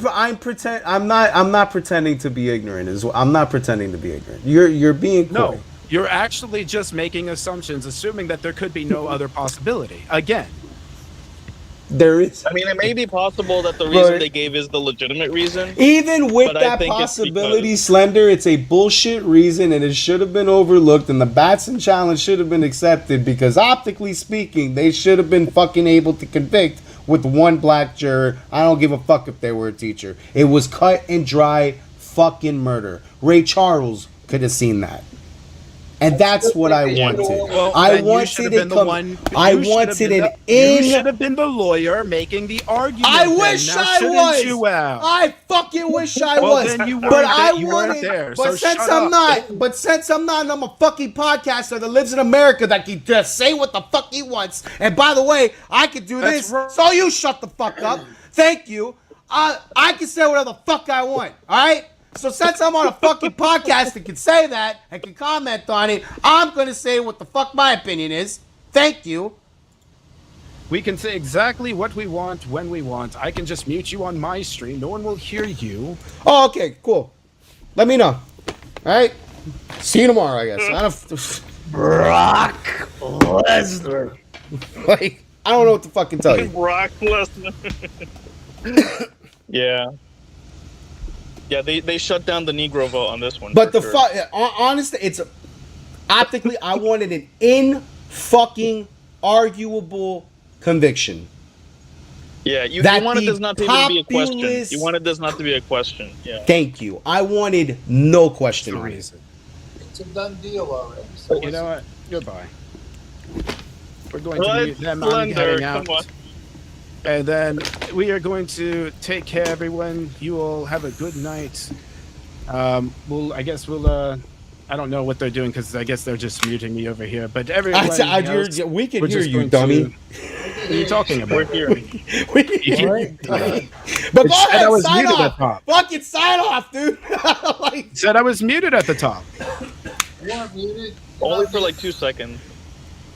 The banner was up there until he just said I wasn't. You know, dog, go ahead, dude. Like, sign off. Like, sound dumb. Are you going to keep muting me? I do have to go soon, but are you going to keep muting me? Are you going to dictate to me what I can say on my fucking podcast? I never said what you can or cannot say. Oh, well, did you just tell me to shut the fuck up because I wasn't a lawyer in the case? Did you say that? Oh my God. Excuse me, did you say that, yes or no? Did you say that, yes or no? Answer the question or I boot you. Answer the question or I boot you. That wasn't about your opinion. You were saying yes how it should be done. Yes or no, or I boot you. We'll end the fucking stream now. Bye. Ouch. Welcome to my Destiny art. Like, what? You know why they're laughing? Because they hear that all the time. No, bro, you're not gonna tell me what to say on my podcast, bro. I didn't fucking make all this work for you to tell me what I can say. I respect it. Like what? So I had to take Zero. Hasn't been here forever. I think you just got stuck there. But Yeah, no, I agree with that. The reason they gave was a cover reason. It was, and Let's that's just my smoke big some weed, some kumbaya. that's my big problem in the case. Is like we didn't need to do all that. It could have just been. It's a slam dunk, bro. Like that. Everybody agrees it's a slam dunk, except for fucking. They were probably conservative black people. And they were. I really believe that they were. Well, when you're deaf at 60, I don't want to hear you fucking complain. Oh yeah, I'll be deaf at 61. Not you. I'm talking to Paul. Okay. So at the end of all of this, to save you, I'm not going through the whole trial, bro. I'm going to save you the fucking trial. All right, I won't do the trial because we do have another at least one other topic tonight. But at the end of all of this, he gets convicted, and basically he gets convicted from what we said earlier in the podcast. The statement made that touch me and see what happens That is was a big mistake. that is the difference between manslaughter and murder. That is the legal definitional difference between manslaughter and murder. So they convicted him on murder. They gave him 35 years. They have a chance of parole in 17 and a half, and that was by design. 17 and a half years old is how old Austin Metcalf was. So, barring any appeal, he will at least have spent Austin Metcalf's lifetime in jail before he is eligible for parole. He has appealed. Like I said, he's sitting on more than $500,000 in the give send go. So that was The appeal's not going to work. that was 100%.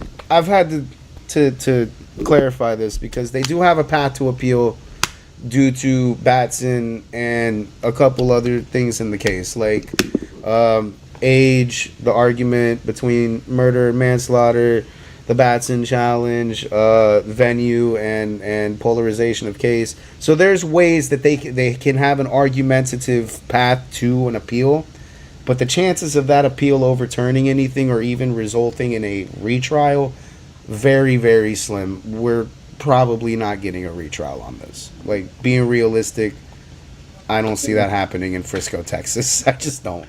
Because all the race stuff aside, like the question of self-defense, his case for self-defense is very slim. It's not a good case. It's not like, and so to screw some fact or to clear some facts up, he wasn't being jumped. He was only shoved once. He wasn't surrounded by a gang of white dudes beating him up. There's just no. Like, for example, if he was being jumped and he had a bunch of injuries, like his face was all beat to a pulp, then he might have a good self-defense case for stabbing someone in the heart. There's just no. There's no that's way. Like what the Mayans do, bro. Like the ancient Mayans, And I'm part Mayan, so don't be offended. He stabbed him with a knife. It wasn't a fucking cleat sharpener. I don't know where the fuck that came from. Yeah, it was a 5-inch knife, dude. 5-inch knives are big. That's a big knife. Yeah, like he left a 2.5-inch gash in his fucking chest. Like the wound was 100% not survivable. So right. That's the Carmelo Anthony thing. But it doesn't matter how much we say this. There's always going to be a black separatist. Their politics are being black separatists, just like there are white people who have politics being white separatists. Like, it doesn't matter how we see it logically. Some people are just always going to have that take or belief. They'll stick with their people, right or wrong, and yeah, there are actually people like that out there. So I think that's always going to be the case, but the less ammunition that those guys have, the less times that they can make an argument and be right or whatever. Yeah, right now they're all rage baiting, trying to start some shit. I'm glad that we're in a time period for what it's worth that because mind you, if this would have happened like closer to 2020, this might not have gone so cleanly. But like the consensus seems to, at least sane people on either side of the ball and all sides of the ball seem to understand this is, murder. Pretty cut and dry. Yeah. Yeah. So with that, I'll give the next update. Unless you guys want to keep talking about Carmelo, I Let's think go. we're Keep we're going. sick. No, I think the Carmelo case is Pretty what's covered, it called? Yeah. Closed. Yeah. Closed until further notice. What's that word? What's that phrase that they use? Open and shut case. Open and shut case. Yeah. Cut and dry. Cut and dry. Yeah, Carmelo needs Daredevil to get him out of that one. So And you know what? All I hope for Carmelo is that he can get his impulse control under control, so that he doesn't catch more charges while he's in prison. Because that's the other thing, right? He could be in prison and catch more charges and end up staying in there longer. If he tries to be a little thug, he will. Right. So I have you guys remember the Lego fiasco, right? I haven't heard about it. I've been seeing all the thumbnails. I've been seeing all the videos, but I haven't clicked it yet. I don't I came in late. Fill me in. late It's all for that new to me. podcast. Yeah, I came in late, so I also don't know about it. Oh man! All right, I'm gonna give you. I remember you this covering was a it, but I came in whole- too late. This was a whole podcast. Pops, were you even a part of in that podcast? I don't think so. Oh my god, it was a whole podcast. So I'm gonna summarize it quick. Legos? Yeah, I'm gonna summarize. I'm gonna summarize it as quick as possible. Someone stole Legos or stock of Legos? Yes. No. What ended up happening was an old man had a $200,000 Star Wars Lego collection, and he decided because his health was getting bad to sell the collection to try to help pay for medical bills. So he gave a consignment deal to a place called Bricks and Minifigs. This consignment deal made up the entirety of the store's Star Wars collection, which was basically half the store. So, he makes this consignment deal. Everything's going decent. He's making sales. Blah blah blah blah.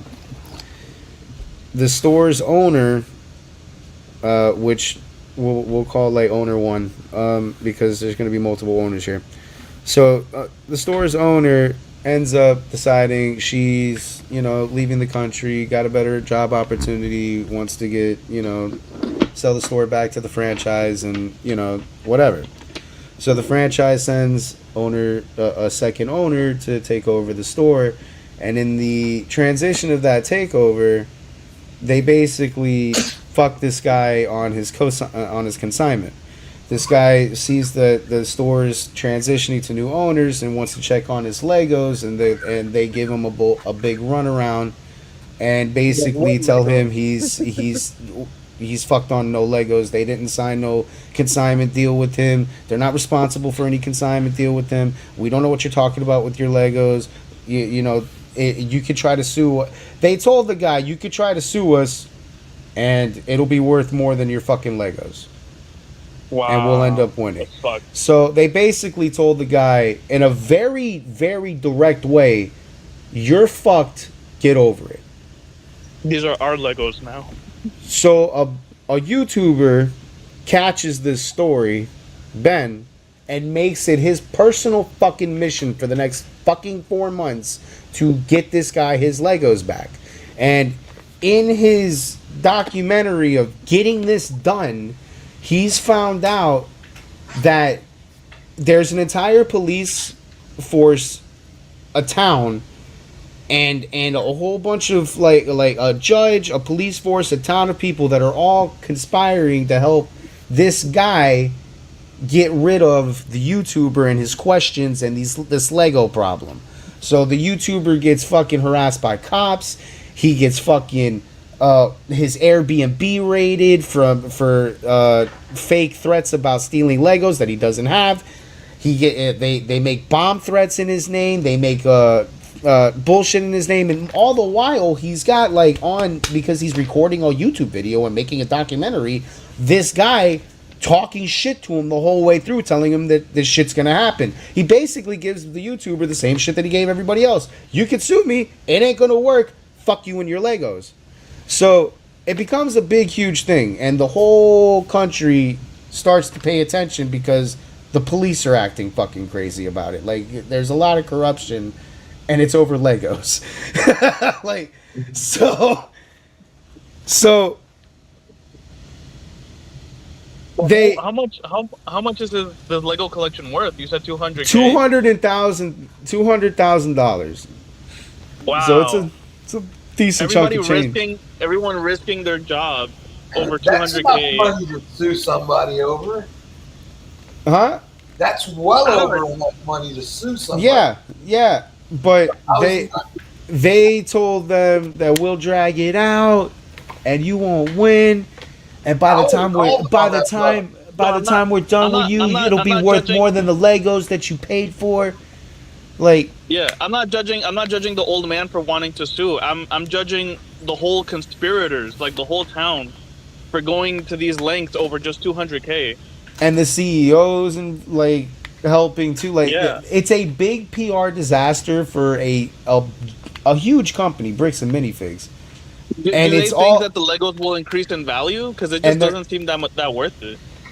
Maybe after all this, but after the fucking everything goes down, they're trying to get this kid arrested in like 2 different states. So he fucking goes to Mexico. But holy shit, there's an update in this case because, mind you, like, Bricks and Minifigs is suing the YouTuber and the Lego owner for defamation and all this other shit. They're trying to silence other YouTubers and the stories. They're getting their fucking videos pulled down and all this shit. So there is an update to this not too long ago. I think it was yesterday. Let me get it real quick here. This is the end of the saga until further notice, what I'm going to show you, which sucks because this was like a 2-part video and we were supposed to get a 3rd part, and what he's about to explain to us is why we're not going to get that 3rd part, which sucks. So I was waiting for it. This has been like my obsession all month. Finally finished after crazy all-nighters and basically destroying my health. But I can't post it or I will go to jail. And not only that, I will also immediately lose my lawsuit of $300,000, and the GoFundMe we made for Brian will go straight to this mystery company that I am no longer allowed to talk about. They sent court papers to my email, which I guess a judge approved for them that this was a valid form of service. And so now that I'm officially served, I want you to understand how fucked that is, because half of this situation with this kid, like the whole part 2 of the video is him trying to legally serve the second owner of the store a lawsuit, because that's how you're supposed to legally do it. Mind you, they were able to serve this kid a lawsuit through email. Like, I cannot. So and I love Ben, dude. I love this guy's channel. His channel's so I will be in jail and everything. Normally, I would be like, screw the big guy telling me what to do. I'm gonna do what's morally right. But in this situation, if I do that, then all my friends get screwed with this lawsuit, and we lose all the GoFundMe money we raised, like, immediately. So I am no longer allowed to even mention this mystery company. My personal opinion is that this is unfair because this order was put on me because this company was telling the court that I was making bomb threats. I was planning on murdering the manager and employees, which obviously I didn't do, and you can see that in the footage. The only problem is I was not given a chance to share my side. The court just heard their perspective, not mine. So because I wasn't able to share my side, I am now no longer allowed to talk about them, and looks like this might be it. So, yeah. What shittiness a gag That's order on a crazy. YouTube. That's crazy because I've seen a lot of Ben's videos and he's been able to work his way around the law many times and expose people. So I'm surprised that they've been able to stop him. I emailing a service is crazy. I didn't know you could do that. Like, Yeah, the corruption must go really high for them to be able to get a judge to approve that. what I hope, and it's not gonna happen, but I wish that it would. Is like, for example, like a Nick Shirley, right? Go in there, start asking a bunch of questions. I want to see them make a law on Dude, you him. should forward this. You should forward all of this to Nick Shirley. Maybe he will take it up. Not a bad idea. But first we have to Shout out find Nick like Shirley. first we would have to find like healthcare fraud within it. If we can tie that to Legos, we've got them.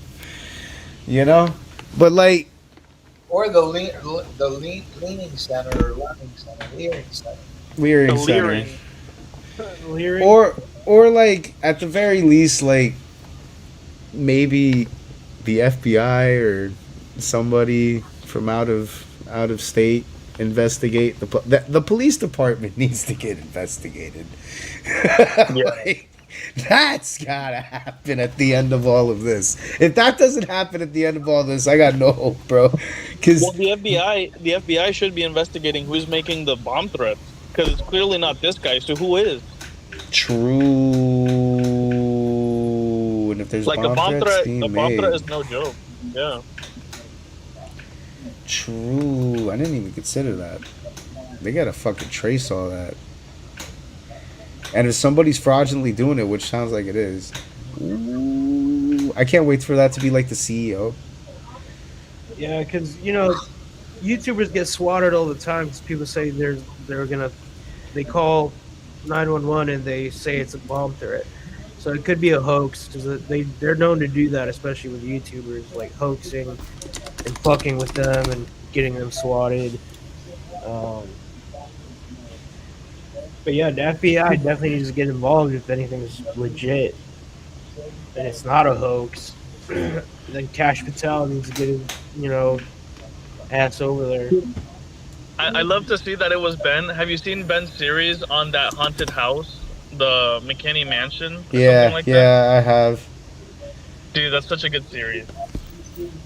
The funny part is, he was doing the Legos as a way to take a break from all the shit that he was doing because it was so serious, and then And it ended up being just as serious. The Legos ended up being fucking crazier. That's just that guy's life. That's his life. Ooh, is this true? Ooh, it has to be because there's a bunch of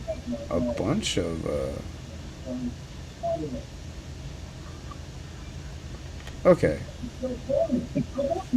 I guess we'll go to the fact that it's coming from CNN, crazy. Hold on, let me get it up here. Let's get our dailies in. Hold on.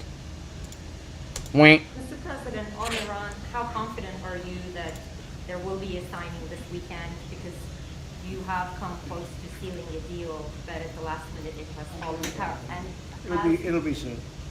Maybe this weekend. And has the Supreme Leader approved this deal, sir? I understand the answer is yes. And when this deal is signed, is the United States going to immediately lift the blockade? Yes, that's true. That's part of the deal. And And you'll have oil prices dropping like a rock. And sir, have you actually secured? When was this, Rick? 2 hours ago. At least it was posted 2 hours ago. I don't know when it was in the day. Yeah. I heard it different. About the nuclear material and the nuclear negotiations. Yes, Has conceptually on that, and nobody's getting close to it because it's buried under a mountain base. Basically. Follow up on that. You have said before that Iran and the United States were close to a deal. It has not happened yet. Why are you so convinced that this time is different? Because they've taken a pounding. I really believe it's a regime change because I find these people to be much more rational than the people that are Yeah, this was earlier. I knocked seen out the first team of leadership, the second team of leadership. Is a different group, is a different level, and I think it's maybe a smarter level, and it's a level that has reason. And they've all approved the deal. Everybody's approved the deal. Now we'll get it finished up, and hopefully that'll be done. Go ahead.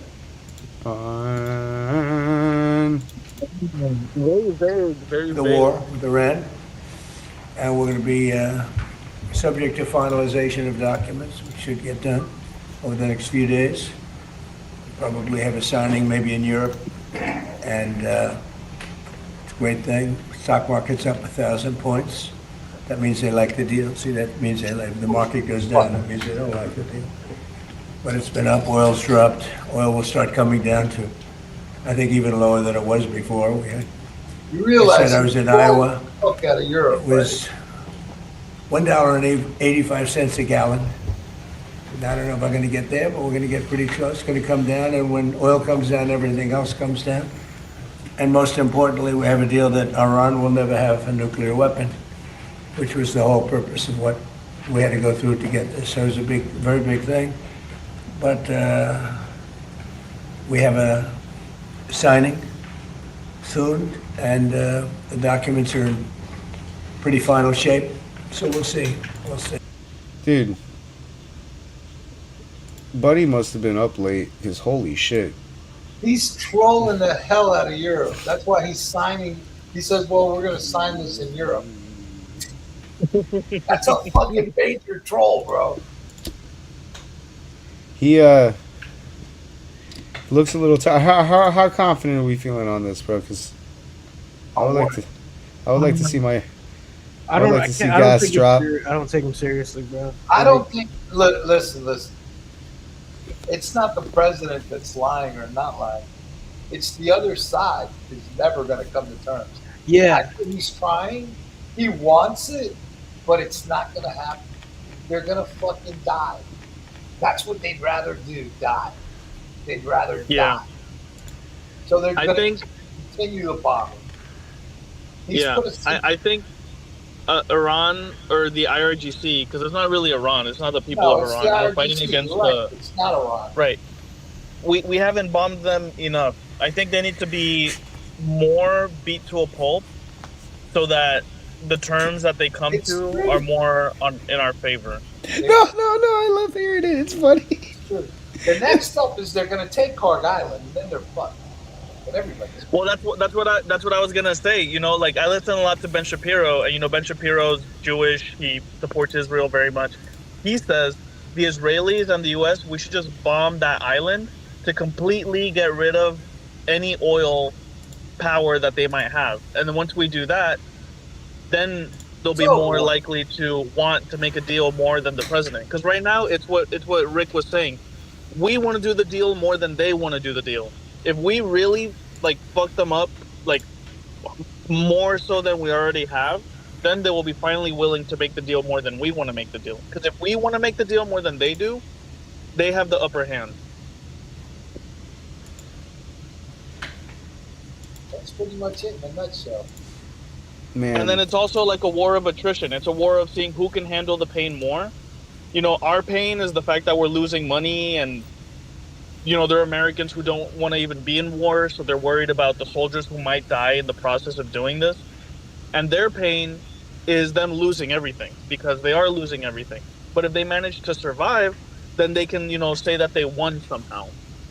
So it's about who can handle the most pain, and I just think we just need to finish them off and just bomb them damn near out of existence until there's like 1% of them left, and that one last percent will be like, all right, I give up, and then that way we can say for sure we have a victory. I think once they take Karg Island, it'll be over. It'll be over. Because we should take that island. We should. You realize they've taken 100 million barrels of oil already out of it. Is that why gas dropped 60 cents? Huh? I'm just asking because, like, I'm just is that saying. is that gonna fucking continue? Like, I would like to see it go like more closer to 3. That was the purpose, but we've already taken 100 million barrels of oil. We said that. Well, that's Maybe good. 500 That's million. good. I think we should take as much oil as we can out of there and then just bomb the place out of existence to where it's no longer usable by the IRGC. Listen, it would be in their best interest if they signed the peace agreement, because the next step is going to be take Carg Island and dictate the oil just like they did with oil. That's the next step. Well, we should do that regardless, because Well, really, we're you know, going to. like personally, what I want the IRGC out, and I want the Persian people to be able to run their own country again, without the Islamic Jihad bullshit going on. Yeah, So that's the objective, no doubt. because like right now, it sounds like the deal is the IRGC gets to stay, but we make some sort of compromise, and I don't want to compromise with the jihadists. I don't think I really don't think he's negotiating with the IRGC. I feel like he's negotiating with the other Iranians, because with the Persians.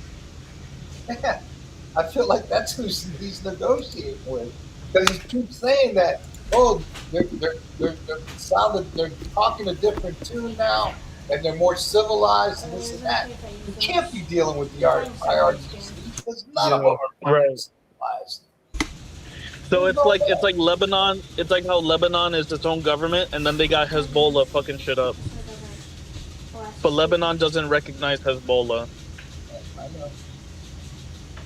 These fucking people. Lebanon one Hezbollah out of there. Yeah. And it's not all Muslims. There's a lot of innocent Muslim wives that, you know, they could migrate and assimilate to Muslim countries, you know, but the whole thing's fucked. The Middle East has been fucked for 40 years. I don't think Trump's going to figure it out in 4, you know. 40, I think it's more like 70, maybe longer. Well, I mean, the original population, figuring it out and fucking it up is two different things. I don't think he's going to figure it out. I think he's going to fuck them up. And take and the majority of do what they're doing away. Right. The majority of the Iranians aren't Muslim. They're Zoroastrian, but because they live under the IRGC and Sharia law, they can't really practice any other religion besides being Muslim. You know, in any Sharia law, Muslim extremist country, you can't really openly be of other religions. They don't accept that. Right. So maybe, you know, like, yeah, there are Muslims there, but that's not the original population of the country.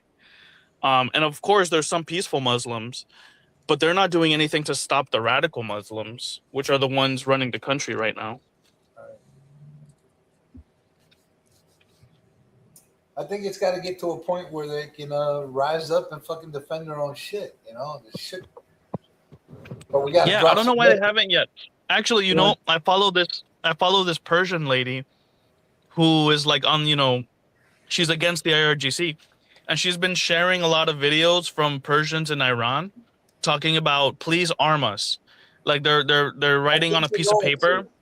I think they're going to. Yeah, they're writing on a piece of paper and trying to share it. The thing is, their internet has been down on purpose because the IRGC doesn't want these things getting out into the public internet. Right. But they've been sharing like, please arm us. Like the Persian people need to be armed so that they can fight against the jihadist terrorists that are running their nation. And that's how you fix the cartel in Mexico. I think you just need to arm more Mexicans, you know, because the Mexicans don't exactly want to live under cartel laws either, because they're considered terrorists. And that's one thing Trump did that I respected, is that he labeled them terrorists. And, you know, that was overdue, I think. Absolutely, because, I mean, they have military-grade weapons. The cartel has more money than the government does, so they have more weapons and armored trucks. I have my suspicions about that Shine Bomb lady that's running Mexico. I don't know. She's a puppet. Yeah, she's a whole puppet. I think she's a puppet too for the cartels. Absolutely. I wish you were here for when we were bombing boats, Tommy. No, absolutely, she's a puppet. She's on camera saying, "We can't fight the cartel. If we just bring violence to them, what's violence gonna do? You can't stop violence with more violence. And it's like, what? Hey, That's the only way you can stop violence with more fucking violence, bro. Are we still making a pit stop in Cuba? Yeah. Okay. I didn't want that to be off the table. This Iran thing's taking so long, you know. Right. Headset just got back from Cuba. He was there yesterday. Okay. All right.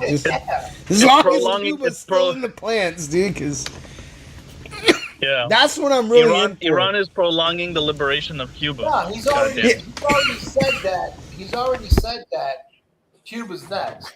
He's already said that. Listen, after we get done with this Iran thing, I'm not gonna forget about Cuba. They're definitely next. I think now oh my God. Charles, if you're watching this, I owe you an apology. I now understand you. I don't know why I'm having this.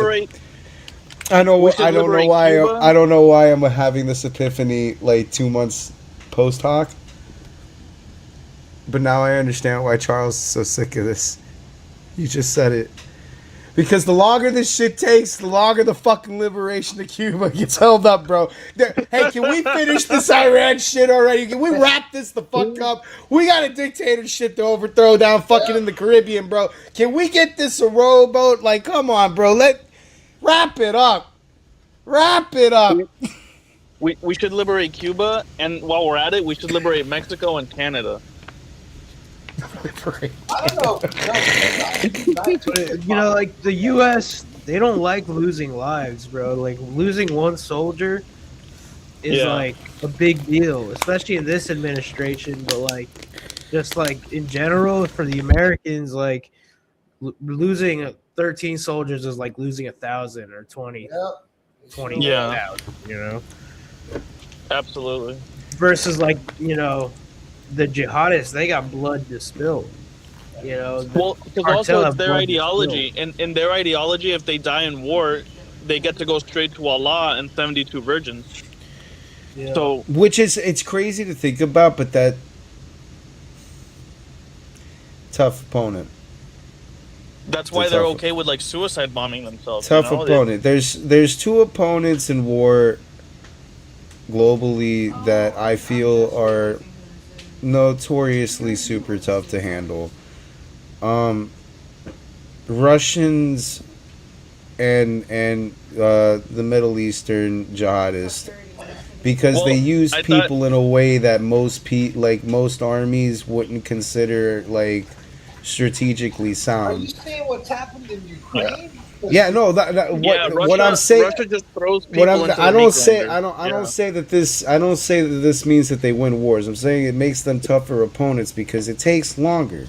You have to actually go through bodies. I get that, but what I'm and Russia doesn't blink. Do the same thing. The Ukrainians are taking fucking kids off the street and throwing them in the front line, bro.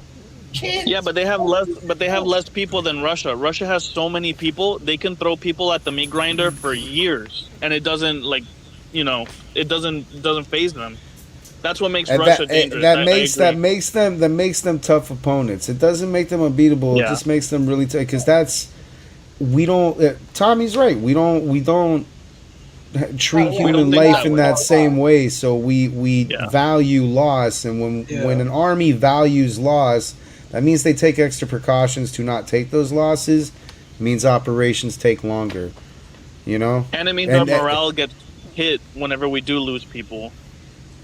Our whole objective kind of changes when we lose too many people. We're like, damn, do we even want to be in this anymore?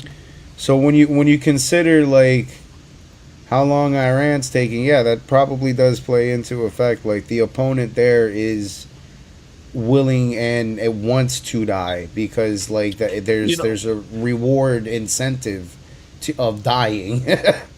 Yeah, I thought you were gonna say the imperialist Japanese soldier of World War II. Yeah, they would be I would fit them in the same thing. Kamikaze Imperial Red Army Japan or Imperial Army Japan would have been up there. Yeah, because that's why we had to fucking nuke them twice because they were such a tough soldier. And honestly, they would have probably been the toughest opponent. Japanese that particular army of Japan. I always hold those World War II Japanese soldiers in a very high regard. I usually call them probably the best soldier known to mankind in history, because to have that, they had that will of They I were will they die were the for my best country. losers. You don't have those people anymore because we dropped 2 nuclear bombs on them. Yeah. So that pretty much takes. But the fact that it necessitated that is what makes that army so respectable in history. Like they were the bad guys, yeah, they were the opponents, they're the ops, but damn it, they were the best ops we had. They were good fighters. They were dedicated we fighters. were fucking struggling to carry to gain islands the size of this on maps. Like these guys were fucking crucial, bro. Because they were smart too. They would dig tunnels. And the Vietnamese, the Viet Cong were fucking tough, and at the end we just gave up on that. They took a page out of the Japanese people's book, because the Japanese would dig tunnels, and that's what the Vietnam did. They dug a bunch of tunnels. Yeah, my dad was in the tunnel, like not fighting, but he went as like a tourist recently. He was in Vietnam. A museum? Yeah, and there's like a museum. They let you go in the tunnels, and my dad was in one of them. He didn't go very far because it was getting kind of weird and creepy. He said he was like, I just wanted to check it out. Yeah, man. Well, my uncle did fight. fight. They built Vietnam. all sort of booby traps. They built booby traps and all sorts of stuff. Those guys are those opponents are, I feel like, the tough ones in history. Ones that like. Listen, it's tough going to another country like that and fucking fighting, because they've obviously got the advantage. They know their jungles. They know their deserts. They know where the fucking caves are. They know where all this shit is. You're at the They're accustomed. You're going there. And then you have the population there. They're accustomed to the climate. They're accustomed to that humidity and the bugs. But that's why America's the best motherfucking army on the goddamn planet, because we can overcome all that and still win wars. Yeah, we might have a blemish here or two in Afghanistan, Vietnam, or whatever, but you know what? Our record's pretty fucking good. You know what I'm saying? After we nuke you, we're gonna make movies about it, like Captain America, and we're gonna make millions of dollars off merchandise. I say this. It's funny, Tommy, that you're on a podcast when you said that, because I said this once before. The funniest thing about that nuke is the after part, because we nuked them into liking us. They love us now. Japan is all about American culture. They're fucking jamming Elvis. They're watching our cartoons just as fucking much as we're interested in anime. They're interested in a fucking Superman and shit. Like, yeah, they make rock music and pop music and rap now. They do everything we do. They dress like us. You have to remember, though, after we bombed them, we gave them millions of dollars to rebuild. So we did help rebuild them, Yeah. Sorry for fucking your whole city up, but we'll rebuild it for you. You shouldn't have been talking shit. Like, no, I get it. Like, but yeah, that Japanese army, those guys are tough, dude. The people that use humans as a resource instead of like assets, those tough things to overcome. So the situation with Iran, when you think about it, like there's an incentive structure to die. Suicide bombing's kind of popular over there. No matter how many people who hate America say you're not a true empire, we are a modern empire. Damn right, we're the best. People are not Pakistan, but Iran, they have nothing to lose, and they don't have things that compare to the United States. A lot of places don't even have power or running water. You know what I mean? You have to think about it. We're a union of 50 states. Each state could be its own country, but we somehow managed to keep them all together and run this huge country. That's getting dicier nowadays. I mean, Yeah, we could get rid of California. We might need to have a war in California, but you know. There's a lot of conservatives in California too. Like it's not just that South. Oh yeah, you know what? That's true. That is true. They're starting to tint a little red there. That is well, true. they need to work harder because the Democrats have been running it for too long. If you go back to the 80s, California was red in the 80s when Ronald Reagan. Yeah. So like California's got a lot of conservatives. The problem is the elections are fucking rigged. Yeah, so let's talk about Nancy Mace, dude. What happened Guys, there? I'm so sorry. Nancy I'm gonna have to go. How'd she fuck herself? All right, bro. See you later, man. Have a good one, Chris. Good night, you guys. Yeah, how'd that happen? How did Nancy Mace go to 5th place Mace? I don't know. You figure it out. No, dude, I'm asking you because I don't want to figure it out. You're the conservative here, dude. Like, No, you tell me. Nancy made too much fucking bullshit about the Epstein shit, dude. Oh. She wouldn't let it go. Good old Jeffrey. I didn't know that, but damn. Yeah, you did. No, I didn't. I actually didn't. I didn't know that was the Same thing basis. with Massey, the same thing. Oh. They made too much fucking bullshit out of the Epstein shit. And the Epstein shit's been fucking like back and forth and back. It's fucking like the same shit. Unless that bitch Maxwell talks, there ain't shit on the Jeffrey. Well, no, wait. That can't be it. It cannot be it, Jeffrey Epstein. Please don't tell me this is true.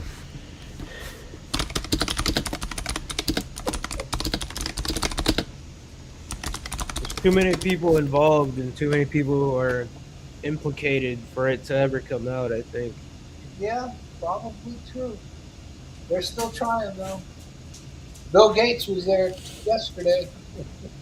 Yeah, I mean, Democrats, Republicans, royal families from Europe, like, Yeah. or in England anyway.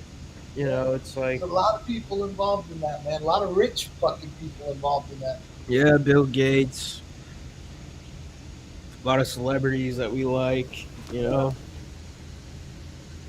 Yeah. Sucks, man.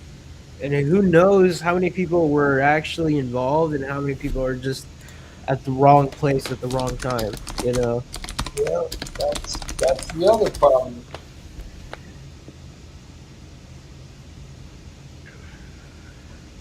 Oh my God. Oh, he's right. No. I tried to tell you. Oh. So what, she was a whistleblower or what? No, she just made a big fucking deal about the Jeffrey Epstein thing. Oh, okay. I voted. Was she on Trump's cabin? Was she in the cabin?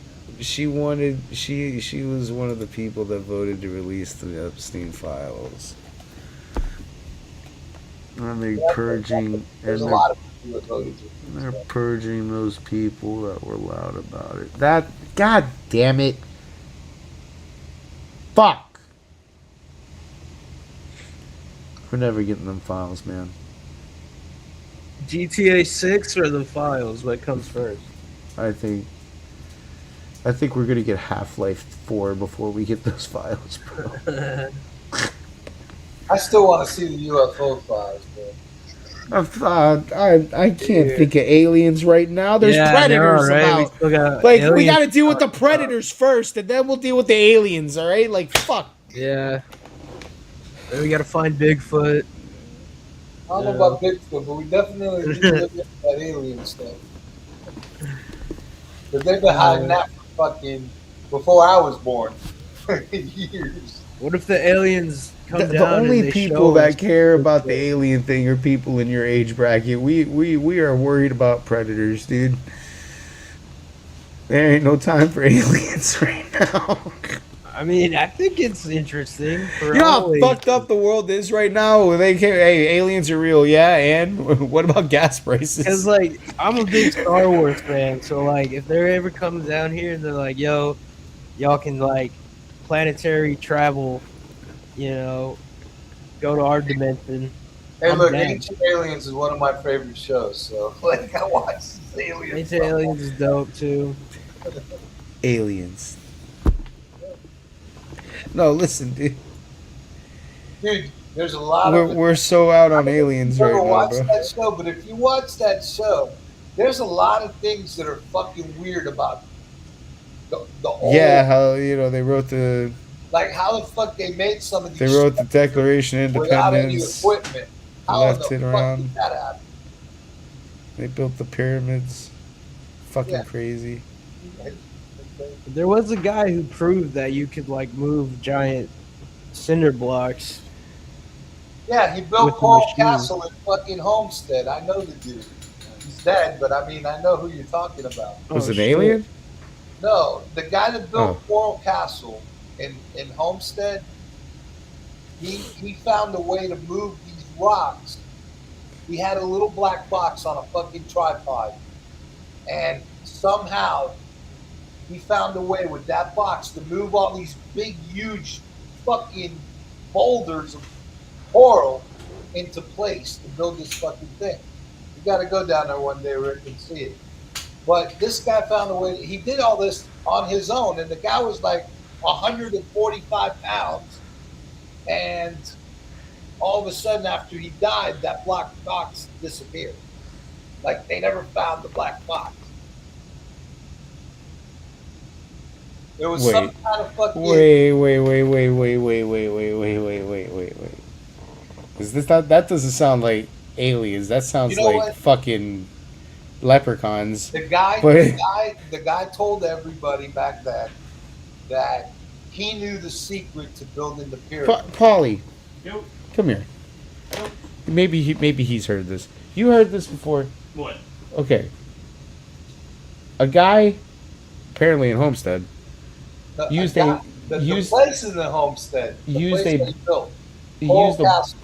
okay. He used a black box, like a black box, some mysterious black box On a tripod. on a tripod, A big one. a big tripod, He had it on top of the tripod. to move giant, huge boulders of coral to build the castle. And then when this guy died, the black box disappeared. They never found it. You ever heard of this before? No, but I'm about to look it up. Okay, but yeah, look into Google Castle, bro. it. He says Google Google Coral Castle. Coral Castle. And Google who built Was there it any and the story documentation? behind He it. says It'll blow your he fucking says mind. Google who built Coral Castle. Fuck. The builder. Not Chud the Builder. No. The builder of Coral Castle. Oh, okay. I forget his name. He's a little old guy. He wasn't even from this country. And he built it for his wife. You guys got to hear that. How do you know if the box didn't come from Narnia? Dude, I'm telling Why you. has it got to be aliens? I don't. Hey, he said he discovered how the fucking pyramids were built, and he said he built this place by himself. Damn, so we're taking the Egyptians off the hook for slavery too. Damn. Fucking aliens. Holy There's shit. other things that blow your mind with the fucking alien shit. Structures that were built back in the day that You know what? You know what would blow my mind even more? If gas went down to Yo, like can a I buck share my 50. screen, bro? This is what. So I'm not really sure what Rick's talking about, but this is the video I saw. Man moves huge blocks without machinery.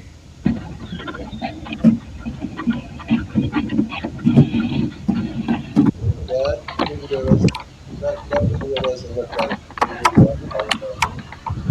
No, Those but damn, aren't coral.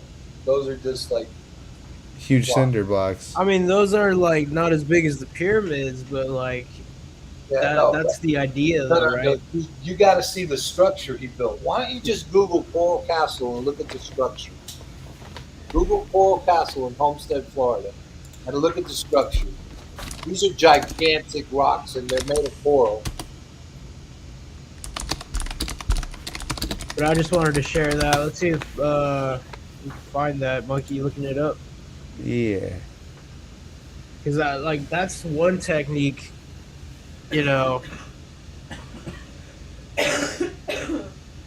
Damn, there's even a crescent moon.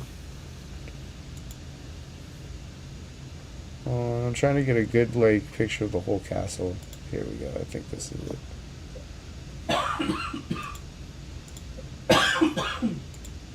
Do. Damn, bro, can I get like a big picture?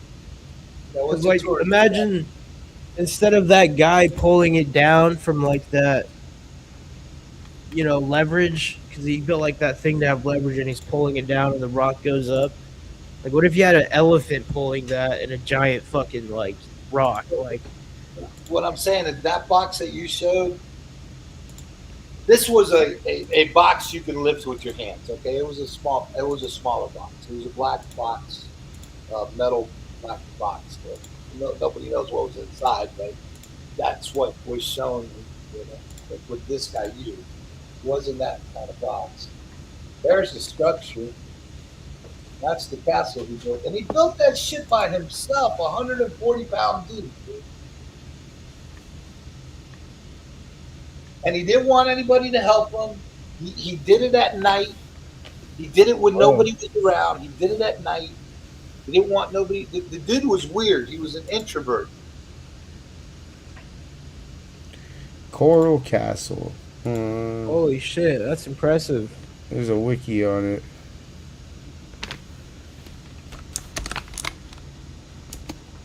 Maybe. No, doesn't say anything. Dude, about I wish we could go back to like medieval times and have our own castles and, you know, our house names or like banners and like it's Game of Thrones and shit. Fucking. But then we wouldn't have Wi-Fi and all our comfort food and all that, so then, you know, we'd be fucked. Dude, you take away people's cell phones, it's fucking. It says here that the guy who built it was named Edward Leedskalin. Huh? Edward Leedskalin? That sounds right. Okay. Who's Edward? I think that sounds right. Do some research on it, I'm telling you. Even though Coral Castle is noted for the claim that it was built single-handedly by Leedskalin using reverse magnetism or supernatural abilities, photographs and eyewitness accounts evidence that he used pulleys and other simple tools. But this is a Wikipedia, so, you know. Reverse magnetism. I'm telling you, whatever he had in that box, that's probably what it is. Reverse magnetism. Yeah, the government's probably burying it because a lot of times, like, you know, it's like Tesla. When Tesla fucking died, the government fucking confiscated all this fucking shit. Yeah. They didn't want Tesla. If it was up to Tesla, we wouldn't have to be paying for electric. Yeah. We'd be getting it from the fucking ground, dude. Damn, there's apparently a Coral Castle in Fortnite. Interesting. Maybe subliminal messaging. I've been meaning to go down there and look at that castle because I'm. Dude, where is that? It's in Florida? It's in Yeah, it's Homestead. Homestead. Holy shit, bro. Maybe we can organize a show there.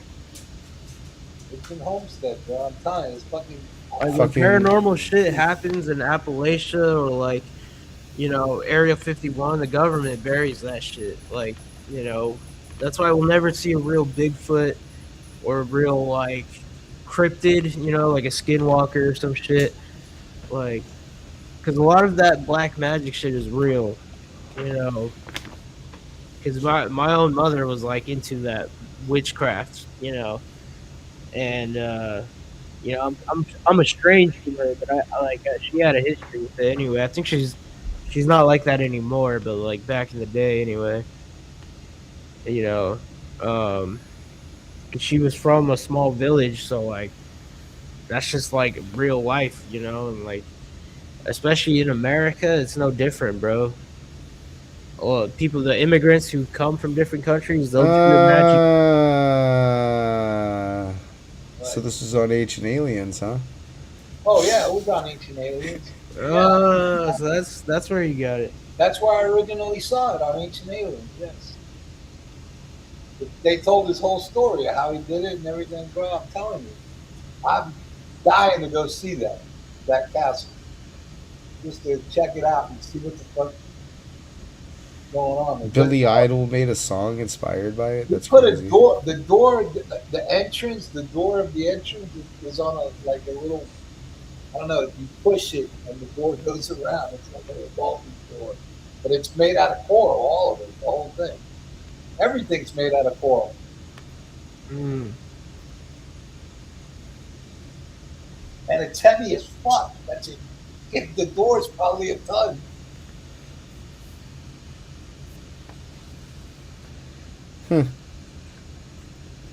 Well, it's midnight. It's time to go to bed. Oh yeah, man. Well, I'm thanks glad for we having can- me. I'm glad we can end this on a positive note. Coral Castle. Dude, it's a very intriguing story. I'm telling you.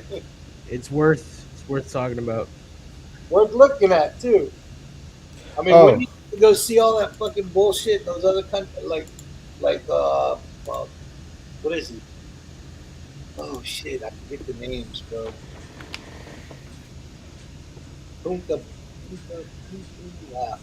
I forget the names right now, but all that shit's interesting as fuck. How they made all that shit in the old days, and without any equipment, they didn't have any equipment. Yeah, man. I think we might discredit the human, civilization back then because we weren't there. Like, who knows what got erased in history and what they did or didn't have. Because there's a lot of civilizations that are buried under our current civilizations. But until Galileo, everybody thought the world was flat. Or so they say, Who wrote history? The winner. Yeah. Supposedly it's all in the Bible. The winners write the history. Wait. All right. God bless y'all, man. It's time to go. Have a good night. Have a good one, guys. I'm going to close the podcast with a message from our good friend John Witherspoon. That's not the way it is. You kids today are nothing but punks. Sissified. So quick to pick up a gun. You're scared to take an ass whipping. This is what makes you a man. When I was growing up, this was all the protection we needed. You win some, you lose some. But you live. You live to fight another day. And that's not the way it is.